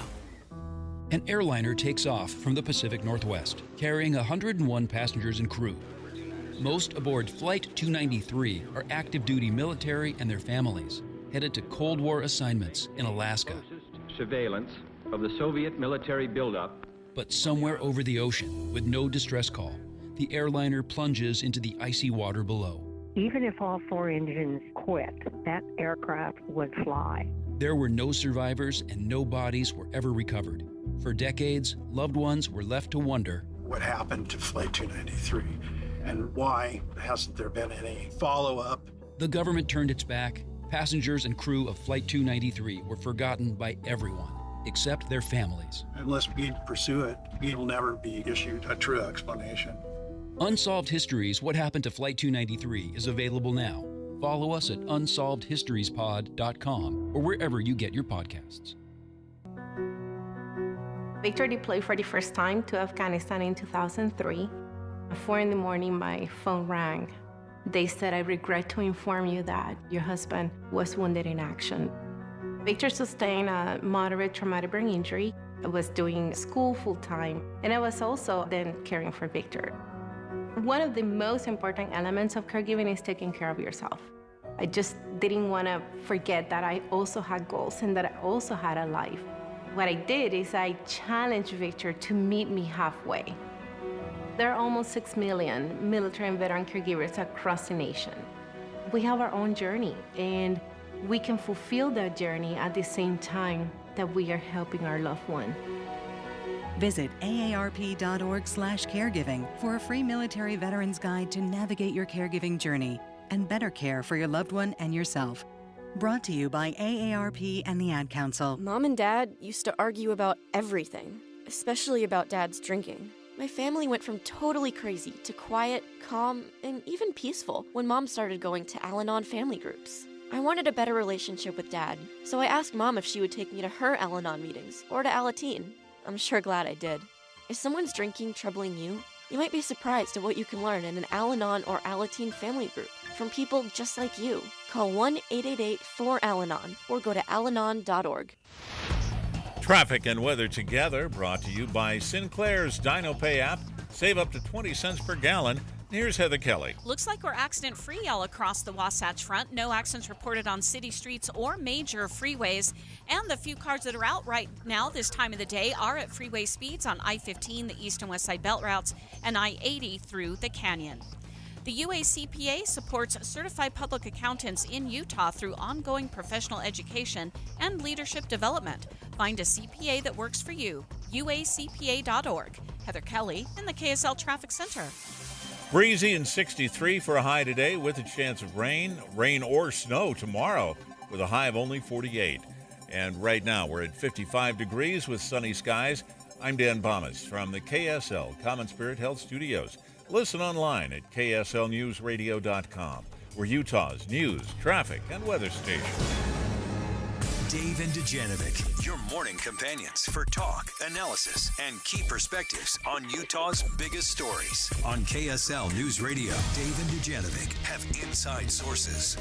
Boyd Matheson publishing an opinion piece on kslnewsradio.com talking about time management in politics, saying, in a nutshell, it's time to choose the present.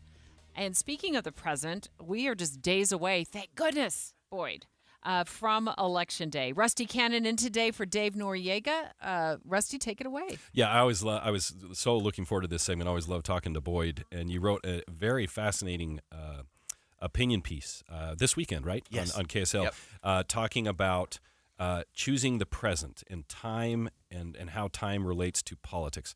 Tell listeners what you're writing about and sort of the bottom line of what you got to. Yeah, it's so interesting when it comes to time. We've sort of bought into this idea as voters that somehow these politicians can control time. And so if you decide they can do that, then it doesn't matter whether you pick the present or the past.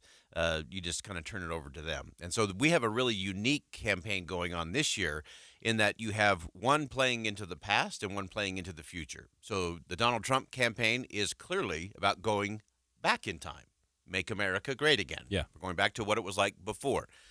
Kamala Harris in her campaign is not going back. That's her mantra. It's forward. And so she's talking kind of into the misty future of what's possible.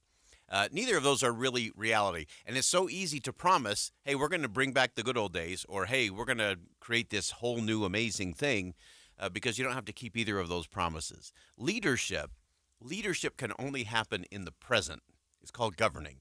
And we've allowed our politicians to get so far away from that we just get a lot of these empty promises that, again, are either way in the past because you can't go back, and you can't project into the future because we don't know what it's going to be. It's always unexpected. There's always things that we can't control, and it's easy to make those kinds of promises of free stuff, and we're going to handle it all, make it all good for you. But leadership happens in the present, and nobody's talking about that. So it's murky. Right. Very. And also not something that can be measured. Exactly. Right? I mean, so you can make promises about the future, and I suppose we could go back and say, oh, well, they never followed through with this promise or that, which we're really good at doing. But ultimately, to measure all of the promises that were made and whether they hit all those marks, practically impossible. And then also, it's murky because the future is a mystery, and the past it's in the past. Yeah. Okay. And so it's really interesting. So what the campaigns are playing off of is the discomfort or the angst that Americans are feeling right now. Americans are sitting around their kitchen table. They're frustrated. Their paychecks are not going as far as they used to. Prices are going up. There's a lot of uncertainty in the nation. And so they're feeling a lot of that. And so the easiest thing to do when you're not feeling confident about something is to go to the past or to the future. And that's where both of these are playing. So it's a very much an emotional play from both of these campaigns. So what would a campaign speech sound like if someone were to take your advice? Yeah, that's the hardest thing because it doesn't make a good bumper sticker slogan. Well, yeah, I'm curious. What would it sound like? It would sound like reality. Here's where we are. So that's where you have to start. Here's where we are, and then here's what we're all going to do today. It's not what we're going to do 10 years from now. This is not about a 50-year plan. This is about what governing looks like today. So the policies have to be more in the short term. We've become so good at colonizing the future. We push the debt way out there. We push dealing with Social Security way out there, or we deal with nuclear waste or energy or whatever it is. We just keep pushing it onto future generations. That's easy stuff. So here's what it looks like today. This is what we have to do in this box if we're going to be careful stewards, if we're going to rise to that American sense of duty. It's a different kind of conversation than just a lot of the empty promises. And that's the one thing I'd have everyone put their spidey sense up on. There will be more promises over the next 8 days than we've had in a very long time. You're going to get free. You get a car. You get a car. you get everything. It's all coming, and we shouldn't buy any of it. Rusty, you brought that up earlier. You said something it's about helicopter time. You fly the helicopter over the voters and just drop bags of cash out of the helicopter and just it's soda in the drinking fountains for everybody. Yes. So we know that 44 million, maybe it's more now, Americans have already cast either a mail-in or in-person ballot early. I know there's a lot more who still have an opportunity to vote between now and Election Day. So what does former President Trump and Vice President Kamala Harris need to accomplish in the next 7 days to really get those, whatever undecideds are left out there? Yeah, and so to me it's interesting. I think there's a group of undecided voters. It's a small number. There's also a number of voters who say they've decided, but they're still persuadable. They could still change. They may say, I'm voting for President Harris, but I still might vote another way. And for those people, you're not talking to them at a rally. You're not talking to them through a bunch of slick ads. You need to have a serious conversation. And that's the one thing I can't figure out from a strategy standpoint, why no one is coming out with anything that is specific, that is present, that is, hey, I'm going to have a real conversation because you know what? I know you're smart, and I actually trust you, and so let me tell you where we are. Yeah, so I watched over the weekend, Trump did a podcast 3 hours long with Joe Rogan. I got an hour and a half through it. As I was watching it, the first ad that came up was a Kamala Harris ad asking for money. Then I was watching football last night, and a Harris ad came on, quite negative towards Trump. I think they're all doing exactly what you said they should not be doing. Yeah. So is there any hope that they're going to do something like you mentioned in the next 7 days? Yeah, I keep thinking one of these strategists is going to figure this out. They're playing to their bases. These big crowds and rock concerts and celebrities, all of that, that's not persuading anyone. Those are the people who already voted for you. They're part of that 44 million that Deb talked about. They're not moving anywhere. And so if someone was really smart, they'd come back and say, look, let's go after these people who are persuadable, who want to have a serious conversation. And they want to have some serious answers and not just slick ads. And they're exhausted, as you said, with the negative stuff. We know Kamala Harris is not happy with Donald Trump, doesn't like him, doesn't want him to be back. Way. I know, shocking. And Donald Trump has lots of very negative things to say about Vice President Harris. Yeah. We get it. We know what you're against. Tell me what you are for and what you're going to do today that's going to make a difference in my world. Do you think negative campaigning still works? I think it works because it only works because as voters, we continue to reward bad behavior. And so we either just kind of rock along with what we're listening to or what's coming up in our social media feed or what we see during a football game. And we're just kind of rocking along with it, and we reward bad behavior. And it's just like with teenagers. You want more bad behavior, just keep rewarding bad behavior. So at the last minute, we're going to hear a lot about polling still, last-minute polls. I'm curious your thoughts. Polls in general, are any of these accurate? I mean, because they are razor thin. They're all within the margin of error. Yeah, and so in one way you could say they're probably all right because they're all within the margin. Yeah, and I think it will be within the margin. I do think we could see some decisive things. Probably divisive too, but pretty decisive because it really all has to go through Pennsylvania. Both campaigns recognize that their path to the White House goes right through Philadelphia, right through Pennsylvania, because absent Philadelphia and Pennsylvania, you have a really hard time stringing together enough of those electoral votes to actually make it happen. So the polling there is basically neck and neck, right, between Trump and Harris. But when you look at the early turnout, it definitely favors the Democrats. I'm not going to suggest it favors Harris because we don't know how each person is voting. But it does seem like the Republicans could stand to step it up in Pennsylvania to maybe comfort the Trump campaign a bit. What are your thoughts on that? Yeah, no question. So you will see both these campaigns will be back and forth to Pennsylvania over the next 7 days. Then they'll get for the Trump campaign, they're going to be going to the rural parts of Pennsylvania, trying to really build those up. They may try to do a few things in the cities just to maybe try to chip away a little bit at the Harris lead in some of those spaces. Harris campaign is going to try to double down, a lot of celebrity. You probably see former President Obama back in Pennsylvania before this is all done. So they're going to continue to lead on that side of it. Well, it should be nice if things turn positive on the campaign trail. I'm not holding my breath, but boy, that'd be neat. Boyd, thank you for the article you wrote and to come and to talk to us about it. Always good stuff.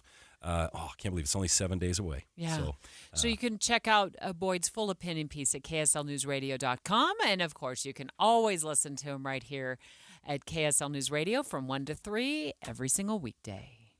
Dave and Dujanovic. Here's a trick to podcasting at work and getting all the Utah news you love. Download the KSL News Radio app. The podcast for Utah's morning news and Dave and Debbie are right there. Dozens of podcasts a day. That's the app for KSL News Radio.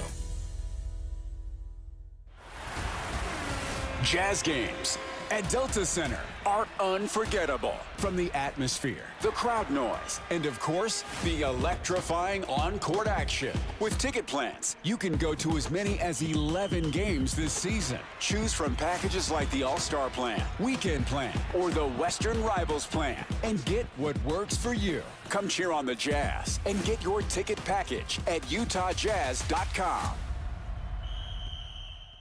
What is even happening? BYU takes the win. What a great play call. It's a sunshine celebration. Congrats to our BYU Cougars. Tracking to the Big 12 championship game with win number 8. Listen to Cougar Nation tonight from 6 to 7 on your legacy home of the Cougars. KSL News Radio.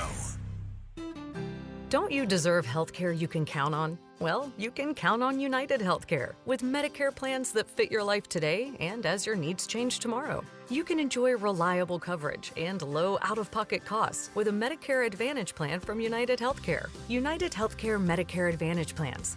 Made for Utah, trusted everywhere. The Medicare annual enrollment period ends December 7th, so go to uhc.com/Medicare today. Robinhood is introducing forecast contracts so you can trade the presidential election. Through Robinhood, you can now trade financial derivatives contracts on who will win the U.S. presidential election, Harris or Trump, and watch as contract prices react to real-time market sentiment. Each contract you own will pay $1 on January 8th, 2025, if that candidate is confirmed as the next U.S. president by Congress. Learn more about the presidential election contracts on Robinhood at www.robinhood.com/election. The risk of loss in trading commodity interests can be substantial. You should therefore carefully consider whether such trading is suitable for you in light of your financial condition. Restrictions and eligibility requirements apply. Commodity interest trading is not appropriate for everyone. Displayed prices are based on real-time market sentiment. This event contract is offered by Robinhood Derivatives, a registered futures commission merchant and swap firm. Exchange and regulatory fees apply. Learn more at www.robinhood.com/election. Trail mix, beef jerky, mixing all the soda flavors at the gas station soda machine. Snacks are better on the road. The gas is better when it's top tier. And the pit stop is better when there's a dinosaur there. Love the filler moments at a Sinclair gas station near you with DinoCare, our top-tier gasoline. Some sweet and salty snacks for the commute, and a big green dino for the memories. Find a gas station near you at sinclairoil.com. Sinclair, fill up your life. Any Hour Services can help you make sure your furnace keeps you warm this winter. Whether you need a tune-up, a repair, or a second opinion about replacing it, call Any Hour Services or visit anyhourservices.com. Tim and Amanda. One of the big differences, I think, between reading a story online and hearing it from us, Tim, is that, you and I are allowed to share a reaction. We need to be able to say, what in the world were they thinking? So that people listening will know. We feel it too. When we read a story that sounds ridiculous, we're right with you. It sounds ridiculous. Well, we get caught up, I'm sure just like our listeners do sometimes, in death scrolling on social media. And fact-checking it on your own is tough. The great thing about tuning in every morning and starting your morning with us on KSL is you can count on the fact that when that information comes out of the radio in your direction, it comes from reliable sources. It's already been fact-checked. Right. And that's not always easy when you're getting it online. Finding who wrote it, when was it written, has it been updated with the current facts of the day that change sometimes minute to minute, not just day to day. Utah's Morning News between 5 and 9 on KSL News Radio. Matthew. Huh? Oh, sorry. It's okay. I just need you to listen to me. I know that a lot of times, Mom, it might not seem like I'm listening to you, but I am. I hear you. And what you say really does matter to me. I mean, let's be honest. No kid likes rules, but I get why we have them. I hear you, and I know it's because you care. All the talks we've had over the years, including what you've told me about not using alcohol and other drugs, they stick with me. And believe it or not, they really do make a difference, especially at times that matter most. Hey, want a drink? No thanks, I'm good. So thank you, Dad, for talking and preparing me for what's ahead. Thanks, Mom, for never giving up and always being my biggest fan. Thank you for letting me know what you expect, so I can try to meet your expectations. Thank you for talking. For more information about talking with your kids about underage use of alcohol and other drugs, visit underagedrinking.samhsa.gov.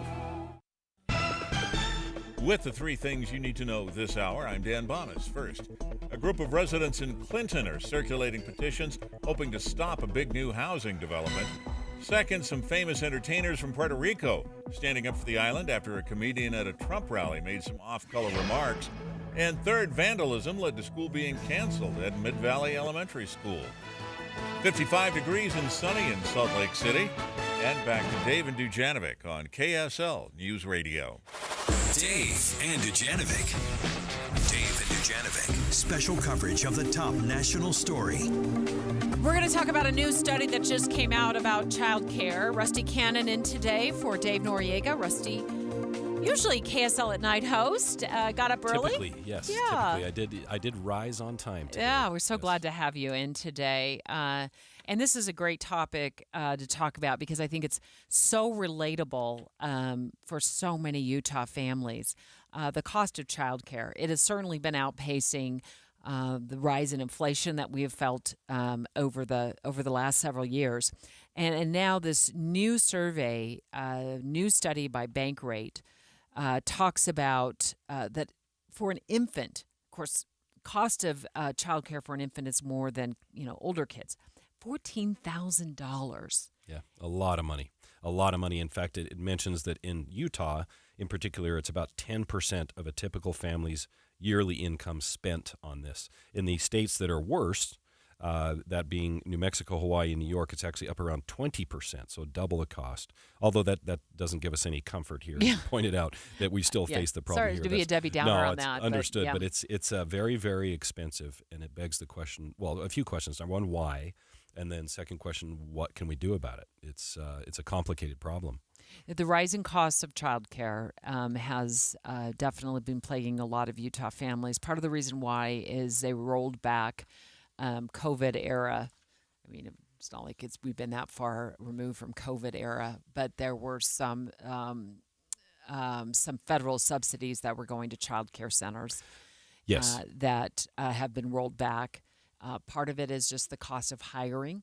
We got a text earlier from one of our listeners who said their daughter is making $12 an hour watching between 10 and 15 kids at a child care center. Now, I'm thinking those are probably older kids that they're watching because infants and newborns require so much attention that it would be difficult to keep up with 10 to 15. But I don't think they clarified in that text. So $12 an hour. So keeping staff is difficult because $12 an hour just doesn't pay the bills, or it's a temporary job. They're going to move on to something else. And we know just through experience that hiring new staff costs money, and they're passing those costs along to parents. And at the same time, everything else is costing more. However, what really stood out to me as you look at these numbers, Rusty, in this report, that it's $14,000 for an infant, which is more than the cost of what we're paying for food. Our annual grocery budget is about $10,000 a year. Health care is we're paying out of pocket about $6,000 a year, and to drive around for transportation, it's about $13,000 a year. So childcare for an infant, and then we talked earlier in the 9 o'clock hour about my take is like, okay, then you have twins, and you're still trying to stay in the workforce. Maybe you're staying in the workforce because you have health benefits. Yeah. We were fortunate enough when we were raising kids to have double coverage, which saved us a lot of money. I felt very blessed that we had coverage here through KSL, and my husband was a police officer, so he had health coverage through his employer. And we certainly, mitigated our healthcare costs tremendously over the years by that. So it can be tricky for families. And I know people can be kind of snarky about that. Like, well, aren't children the most important over career? Well, if you have kids, you also have to feed them. Yeah, your career is part of feeding them and providing for them. And then it gets to the question of if you want to think of it this way, who takes the penalty of those working parents of staying home and getting out of the workforce or significantly reduced in the workforce for, it could be 10, 15 years, depending on, the commitment that you're shooting for, and have to make up for that and the lost time, the lost growth in wages and those kinds of things, of which parent is going to, take that hit. It's a tough choice. It's a very personal choice for many people. You had mentioned splitting daytime work with nighttime work in your situation. Yeah. That's a difficult choice. Different schedules. Yeah, we had a great caller earlier talked about the grandparents helping out, all kinds of ways to adapt, but it's a very, very difficult decision and really not something that's easily solvable. And then we also talked about the proposals as being election walk season. Through some of those that both the Harris camp and the Trump camp have pitched. I mean, some have thinner details than others, but what are some of their pitches that you've heard regarding kind of mitigating child care costs for families? So the main one that they focused on, and it's the right one to focus on because it's been in place, is the child tax credit. So as you know, from 0 to 17, you've gotten, at least right now, a $2,000 refundable tax credit per child. Phases out after your children reach age 17. Harris proposing to go to $3,600. And then the Trump team proposing to go to $5,000. Harris also mentioned the $6,000 for year one, right? Maybe some more costs, those kinds of things. That is a good way to go about getting money back into pockets because that's a refundable tax credit, meaning if you have the credit outweighs the taxes you owe, they literally send you a check. And so it's refundable and goes to your pocket. And those are some time-tested ways to implement relief for those that have children. On the flip side, that doesn't help people that don't have kids at all, in fairness to them. But then you go to the question of, should we be incentivizing children through tax policy? I would make the argument it's a good one because our society, we need kids or we're in a whole lot of trouble in 50 years. Well, let's talk more about that. And you used to be president of the Utah Taxpayers Association. So when you talk about tax credits, I listen because I think you know what you're talking about. A little boring, but yes. No, tax code is super interesting. I don't fall asleep at all while I'm reading it at 9 o'clock at night. But let's talk about what happens if families are making the choice not to have children because of the expense. Yeah, it's a tough choice for them to make. Here's the problem: is if a society does not continue to have that replacement rate of the 2.1, per death, and you can go into the math, then over time you start getting that upside down pyramid of your population, and that's when things fall apart because you need a lot of younger workers to provide the revenue, the taxes, and all of that to provide services for those who are old. And when that gets flipped, your society runs into big trouble where you can't manage it. We're nowhere near that. But there are countries like China and some others that are getting closer to that, where in the next decade they might have a bit of a hiccup. And so we have to ask ourselves as a society, do we want to incentivize continuing to have children and to have families growing and providing that population growth? Because there are some significant, horrendous long-term consequences if we don't. So what like Social Security? Yeah, Social Security, because the younger workers are what fund it. And the problem we have now and why Social Security is going to go insolvent in about 2034, the year 2034, is because we now have a much, much larger older population pulling money out of the system versus those that are working and providing Social Security tax. That's that payroll tax you pay every 2 weeks. That's what's funding it, and it is nowhere near enough. So then the choice is you either take a cut in Social Security or you just keep working. Or you massively hike taxes. That's the other. It would be a massive tax hike. And then also then on the companion component to that is Medicare. Correct. Same thing. The payroll tax you pay funds Social Security and Medicare. They are both scheduled to go, this is what they call insolvent, meaning it can't pay its full level of benefits in about 2034. And think about this. That's only like 2 presidential elections away. Mm-hmm. This is something we have to talk about, but you get, as Boyd mentioned earlier, everyone just kicking the can down the road. They don't want to touch it because it is absolutely toxic to talk about. So then you turning this whole conversation back to where we started from, which was, people deciding not to have kids or, government incentivizing. Is $6,000 for an infant going to be, is that going to be the, what helps people decide to have a child? And then what is the right amount for that child tax credit? Is it $3,600? Is it $5,000? You look at Trump's plan, which is floated by J.D. Vance, his running mate. $5,000 can be a significant amount more compared to $3,600. Yeah, which is Harris's plan. The issue with both of them is we got to pay for it, and that's the problem as well. We haven't even talked about how we're going to do that. That's the other side of the equation. If government spending isn't reduced, we can't afford either of those promises unless we restrain government spending. And good luck on getting that done. It's tough, and I don't mean to be so pessimistic. I'm just saying this will not be an easy way. There will be no easy way out of this. We've got to address it, and we've got to address it head on. Well, there is a proposal that's been put out there, and we've talked to Senate Minority Leader Luz Escamilla about it in the past, to transform vacant state government buildings into licensed child care centers. She's jumping on the phone line with us straight ahead to figure out where that is at in the process, because I do wonder if this could be a financial fix for Utah families desperate for childcare. It's 11:30 at KSL News Radio. I'm Dan Bomas. KSL's top story this hour: turnout already strong ahead of the general election next week. KSL News Radio's Tammy Kikuchi has an update. With a week to go before the general election, about 1 in 5 voters in Utah have cast ballots. In the election update released by the Lieutenant Governor's Office, a bit more than 21% of voters have voted by mail or in person. San Juan has tallied the most votes with 35.7%, followed by Grand County at 33.6%. Wasatch County showed no votes yet, and Beaver County also had a low voter count.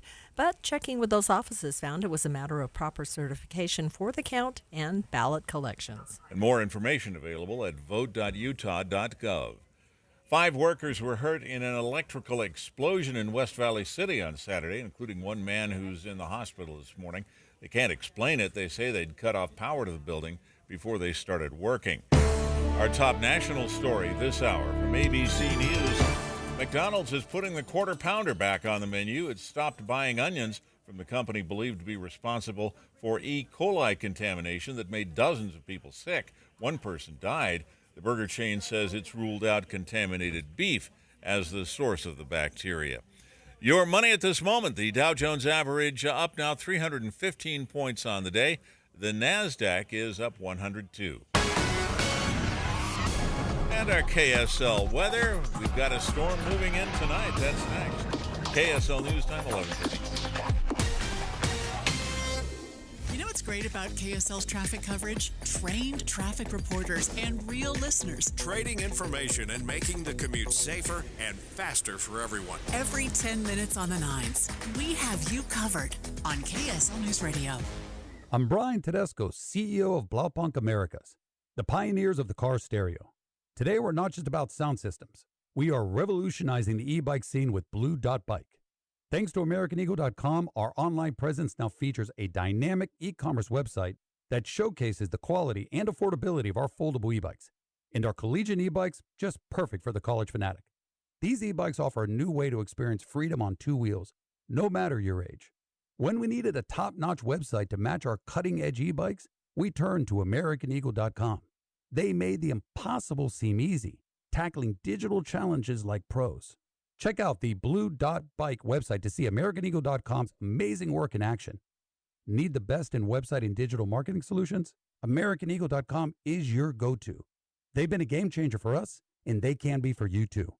Visit AmericanEagle.com or call 877-WEB-NOW-1. That's 877-WEB-NOW-1. My name is Brian King, and I'm running to be your governor because Utah is headed in the wrong direction, and we can do so much better. If you're frustrated by politics today, if you feel like politicians aren't listening to you, if you're looking for something different, for a leader who prioritizes common sense and bipartisanship, you have a place with us in this campaign. Join us and vote for Brian King for governor by November 5th. For the better. Paid for by Brian for Utah. Ever been burned by a contractor? Tonight, a Utah family thought they hired a pro, but after paying big bucks, all they got was a big hole in their yard. Called them, texted them, couldn't get a hold of them. There appears to be a bit of a pattern here. Then, tomorrow, Matt Gephardt investigates why current laws often leave consumers stuck. It doesn't feel like justice. And what steps you can take to protect yourself. Unfinished business, shady contractors, two stories that could save you thousands. Tonight and tomorrow on KSL 5 News at 10. An airliner heads for Alaska with 101 passengers and crew. Then, somewhere over the Gulf of Alaska, Flight 293 slams into the icy water below. Even if all four engines quit, it just doesn't fall out of the sky. No bodies were recovered. Loved ones had no closure and were left to wonder. What happened to Flight 293? Unsolved Histories: What Happened to Flight 293 is available now. Follow us at unsolvedhistoriespod.com or wherever you get your podcasts.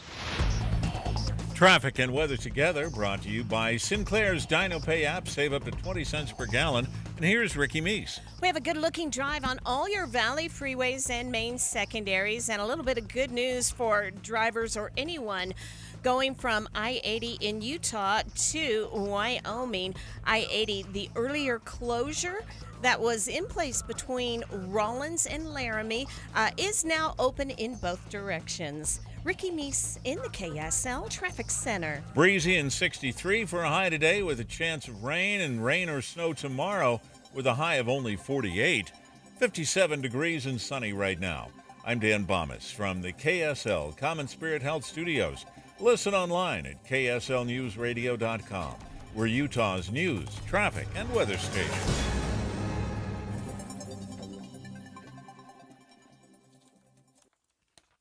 On Utah's biggest stories on KSL. Wow. Hi, we're back. We're talking about childcare, which is getting quite expensive in a new study Rusty Cannon and I have been going over. It's like $14,000 in childcare costs to pay for a newborn. And Rusty, you pointed out this study from this report from Bankrate says it's like 10% of the annual income for a Utah family. And so I think a lot of families are wondering, what is the financial fix for this? Yeah, a lot of things or ideas out there to how to mitigate this issue. Senator Luz Escamilla, she's put forward a proposal earlier this year to transform vacant state-owned properties into fully licensed child care centers. This is a great idea, leveraging partnerships with private businesses to expand affordable, high-quality child care in Utah. And it was a bill, SB 176, Child Care Service Amendments. And we're excited to have her join the show. Thanks for joining us, Senator Escamilla. Good morning. Thank you. It is always, I love working with Senator Escamilla up on the Hill. She is one of the, she is a pleasure to work with, and always a lot of good ideas. Tell listeners about this idea behind this bill and what you're hoping to do. Yes, thank you for this opportunity. We worked really hard and we were super close. And, those last days of the session are a little bit more chaotic. And sometimes, there's a lot of other interest at the end of that session as we're trying to close session that I think that made it so it didn't pass through the House. The Senate flew with no problems. It took us a minute to get us because there's a lot of agencies that are coordinating, plus, of course, the private sector. But we're back. The Women in the Economy Subcommittee that I co-chair with Representative Lisenby, which is the co-chair of the Women in the Economy Subcommittee with me, this has become another priority for the Women in the Economy Subcommittee. And what it does really is utilizing what we have. We're going to need so many solutions to this childcare crisis that you guys are describing.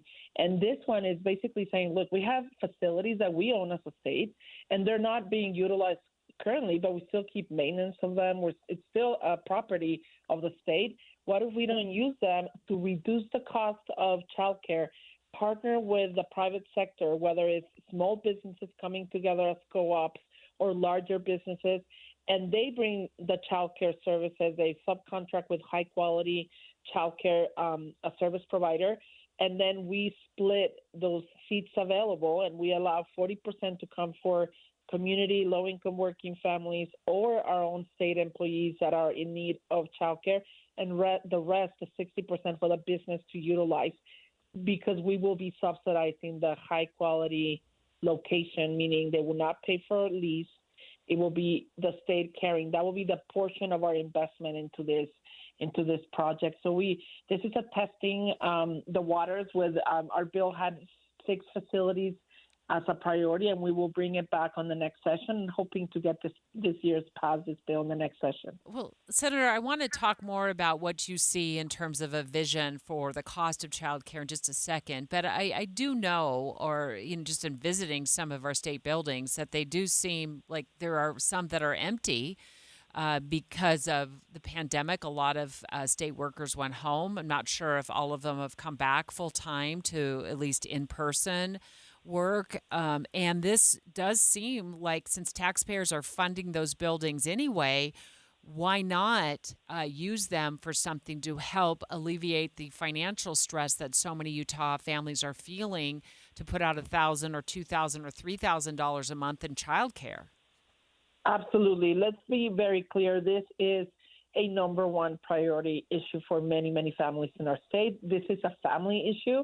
It's not a women's issue, right? I think for a long time there was like, oh, well, women. No, this is everyone. I mean, every family is facing this issue. So, yeah, we're utilizing what we have in the toolbox. And what's exciting, and hopefully we get to chat more in December, because the Women in the Economy Subcommittee actually paid for a strategic plan that we've been working for a year with an outside entity that has done this in other states, of producing a strategic plan for what to do in Utah as solutions for policy solutions. So we will be unveiling that. It's not a study, a strategic plan in December. So you will see a lot of those. We will do a press conference, just bringing solutions, because what we've learned in Utah, the rural areas are more of a desert when it comes to childcare, meaning they don't have childcare within 20 miles from where they live. So imagine having a working family and those families trying to juggle just life and work, and now not even having access to childcare. So we need to do more when it comes to affordability. But even in Utah, access is a big, big problem. We have families in a waiting list for 18 months. Many of them are planning their families and pregnancy based on access to childcare. So I'm telling you, this is, I think, a bigger problem. And for some people, maybe childcare is not an issue for them, but it's impacting your neighbors. It's impacting our economy, because this is the workforce that needs the childcare. So, Senator, you mentioned this a little bit, but I wanted to check my facts if I heard right. So the give, in a sense, from the state, they're already paying for these buildings, right? They're sitting empty. We're taking care of them, which is just, that's a whole nother irritation there. But those then would be filled, or could be filled, with these child care centers. And then correct. So we will retrofit. So just to be clear, the investment of the state, and that's a great question. We will have to retrofit them and make sure they meet all the high quality, requirements of a childcare. You need a lot of open space for kids and, so they can have their playground and the safety and the park. I mean, there are multiple requirements. So we found the locations that fit that criteria. We will, invest on retrofitting so it's, high quality childcare. And then the maintenance. So the private sector in partnership with the state, they would not have to pay for the lease of that location, which is a significant amount of money. So that should reduce the cost, of the cost of childcare. As well as I do, the friction that might come on bills like this is what you and I call the fiscal note, and the Correct. cost there.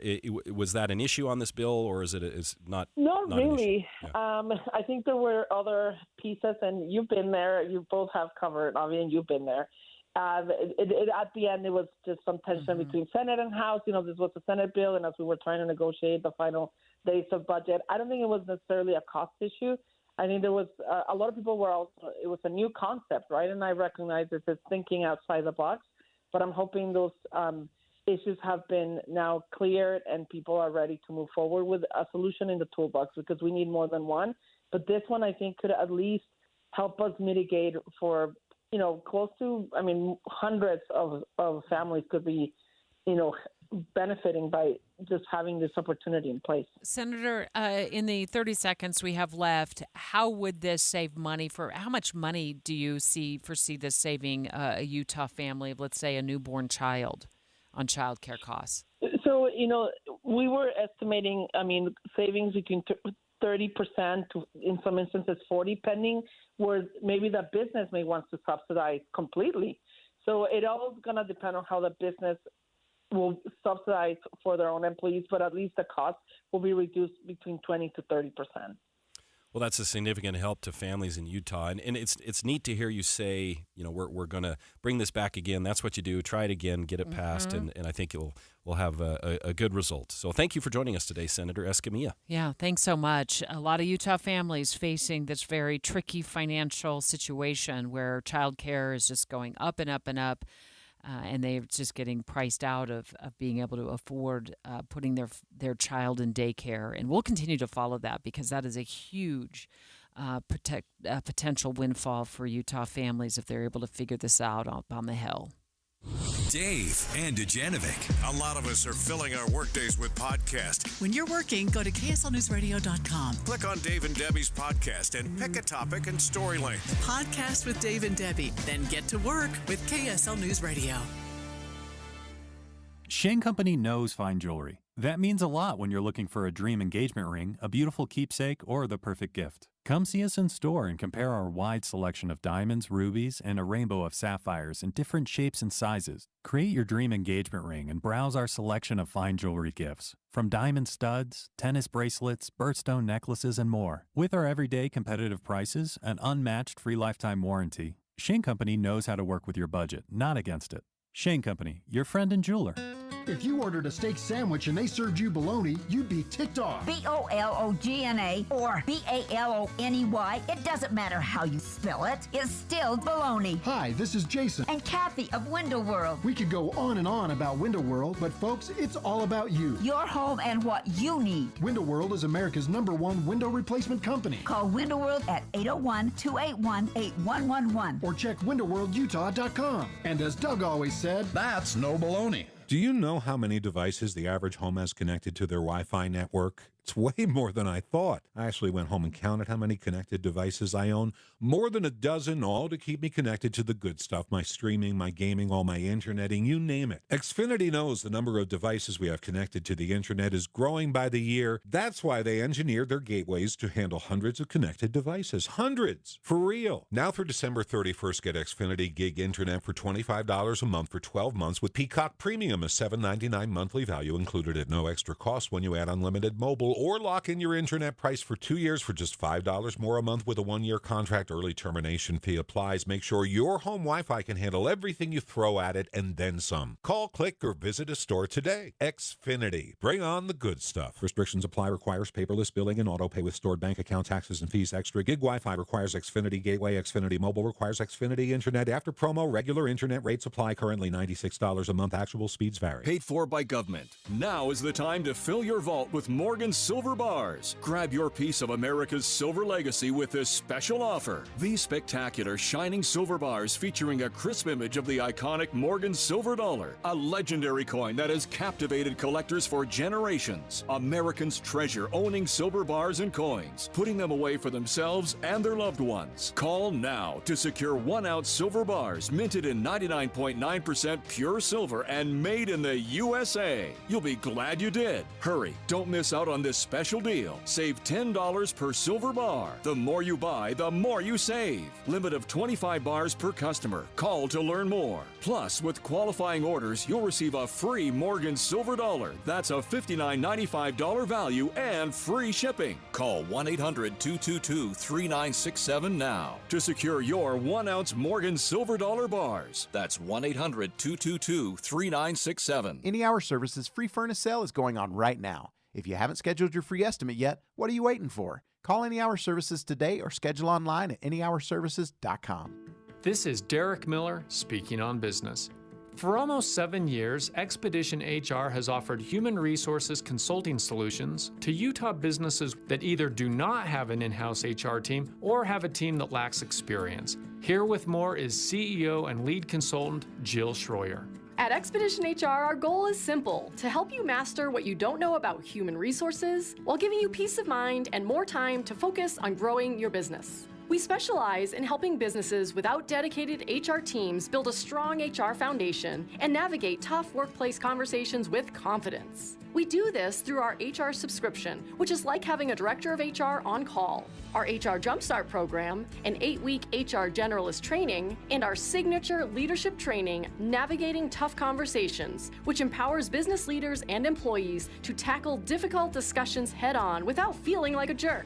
We do not offer in-house recruiting services or HR administration, but we provide strategic, expert guidance on best practices across all areas of HR. We're proud to offer a suite of cost-effective solutions that allow businesses to reduce HR-related stress, save time, and stay compliant with best practices. Expedition HR provides businesses with the tools and resources to set up a strong human resources foundation, in addition to offering businesses ongoing HR support services.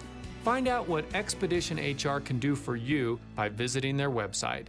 I'm Derek Miller with the Salt Lake Chamber, speaking on business. With the 3 things you need to know this hour, I'm Dan Bomas. First, about 21% of Utah voters have already cast their ballots. Second, a worker was critically injured in what's being called an electrical explosion on Saturday. Third, McDonald's is putting Quarter Pounders back on the menu, but they won't have the onions, linked to an E. coli outbreak. 57 degrees and sunny in Salt Lake City. And back to Dave and Dujanovic on KSL News Radio. Dave and Dujanovic. Your voice, your vote, 2024. Special coverage on KSL News Radio. As we walk you up to Election Day, of course, it's next Tuesday, and I know a lot of you are like me. You're saying, oh, cannot wait for Wednesday morning and Thursday morning, Friday to get over this. And so we finally know who is going to be in the Oval Office. But the turnout so far, at least from where I sit, I feel like it has been very impressive. The early voting now among Republicans and Democrats across the nation they're in a virtual tie right now. Earlier, when we were looking at the early voting numbers, and I was referring, when I say earlier, to last week, Democrats were showing a strong turnout in the early stages of this, and now it is among all of those 44 million plus Americans who've already cast a ballot. 40% of those are Republicans, and 42% of those are Democrats. And so it is really shaping up right now. And we say this every time we talk about this. This is just a snapshot in time that this could change. And Taylor Morgan, KSL at Night host, we just said goodbye to Rusty Cannon, one of our coworkers here. He stepped out a little bit early, and you're taking over the microphone for me from here, or at least with me, to talk about early voting. I know that in terms of the presidential race, I don't think it's a secret that Utah probably will go red. for the president. So the early voting totals might not really be consequential in terms of the Trump campaign out of Utah, but what you're really watching is the early vote totals on a more local level. And what are you seeing here in Utah? Yeah, Debbie, great to be with you. We are seeing some really interesting trends develop not only nationally, as you mentioned, but also really play out here in Utah locally in a way that may have a significant impact on the outcomes of these elections, Debbie. Really, I want to bring the focus in for a minute on what's happening right now in Salt Lake County. Okay. When we talk about voter turnout, and especially voter turnout among different voters affiliated with different parties. We are seeing Republican voters in Salt Lake County right now.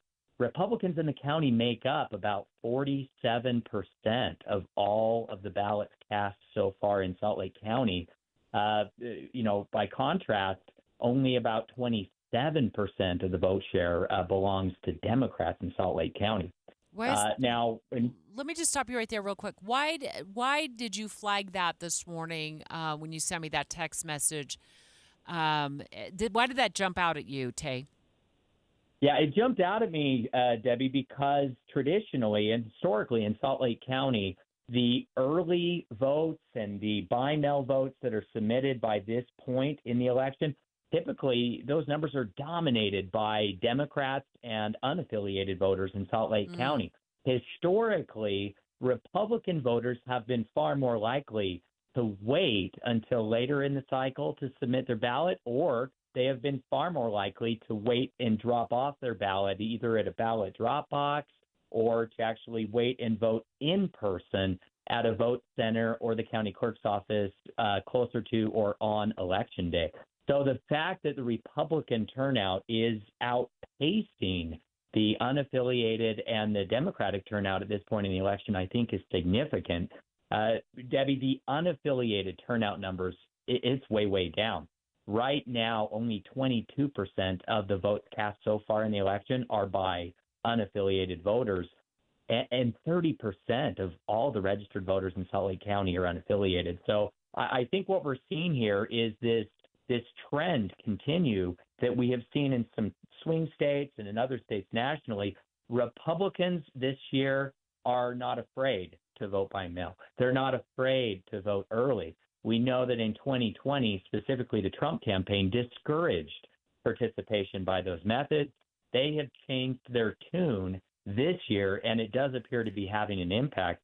Also, Debbie, what we're seeing in these numbers is that, at least specifically in Salt Lake County, unaffiliated voters are just not really enthusiastic about voting. Not many of them have yet participated. So do you expect, given what you're seeing right now in Salt Lake County, for there to be a large turnout on Election Day, Taylor? And I know it's a little too soon to tell for sure, but do you suspect that maybe a lot of people before then will have their ballot either cast by mail or dropped off at a ballot box? Yeah, it's a great question. Again, historically, it has been the Republican voters in Salt Lake County that have been more likely to wait and be those last-minute voters. Yet this year, far more of them are voting early or have already submitted their ballot. So, again, we want everyone to vote. It's an important election. Even if you're not enthused about the candidates in any of the races, it is still so important to vote. It is very convenient to do so. And, Debbie, I hope that voters get their ballots in now and not risk missing any kind of deadline. Well, it's specific to Utah. I mean, we have a governor's race on the ballot. We have amendments on the ballot. And as always, we have judges as well on the ballot. But there's some pretty important decisions that Utah voters are going to have to make. It is not just about the presidential candidates. It's so true, Debbie. This is such an important point. I'm glad you bring it up. We have some very critical issues on the ballot statewide. Also, going back to Salt Lake County specifically, we have a renewal of the Zoo, Arts, and Park bond that is on the ballot. We have the public safety bond. These are really, really important issues in Salt Lake County, Debbie, and unaffiliated voters have very, very compelling reasons to participate. So, yeah, if you're not excited about the presidential candidates, get your ballot in. Still vote, because there are issues that will affect you in real ways on the ballot. And to parlay off of what you just said, we just talked last week in depth with the Salt Lake City School District about its bond. It's the first bond that they've gone out for since 1999. And so if you live in the Salt Lake City area, it's been a cool 25 years since you've seen something like that on your ballot, and there's a lot to know about that as well. And, of course, you can research a lot of that through us here at KSLNewsRadio.com, where we've had pretty extensive coverage last week when we were covering that issue.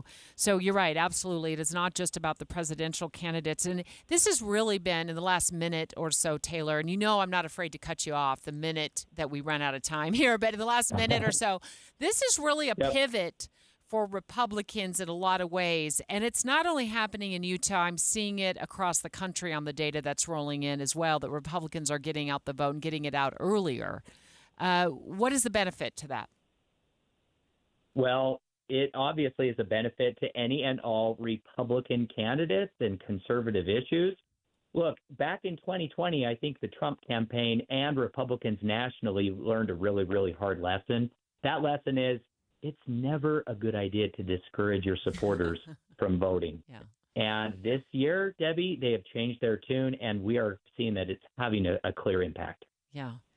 Well, it certainly is. Across the nation, 40% of those who voted early are Republicans, 42% are Democrats. And, of course, we're going to continue to watch this as the time, thankfully, ticks ever so closely. Of course, we got to get through Halloween first this week, and then we have Election Day next week. And we're going to be your one-stop shop for all things elections when it comes to voting and information on voting and where to vote, and also, of course, election results when those start rolling in.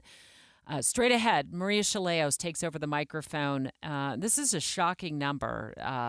More than half of Americans who come across a deep fake on social media don't realize it's not a real video they're watching. Maria has more in a new study that just dropped from Utah Valley University on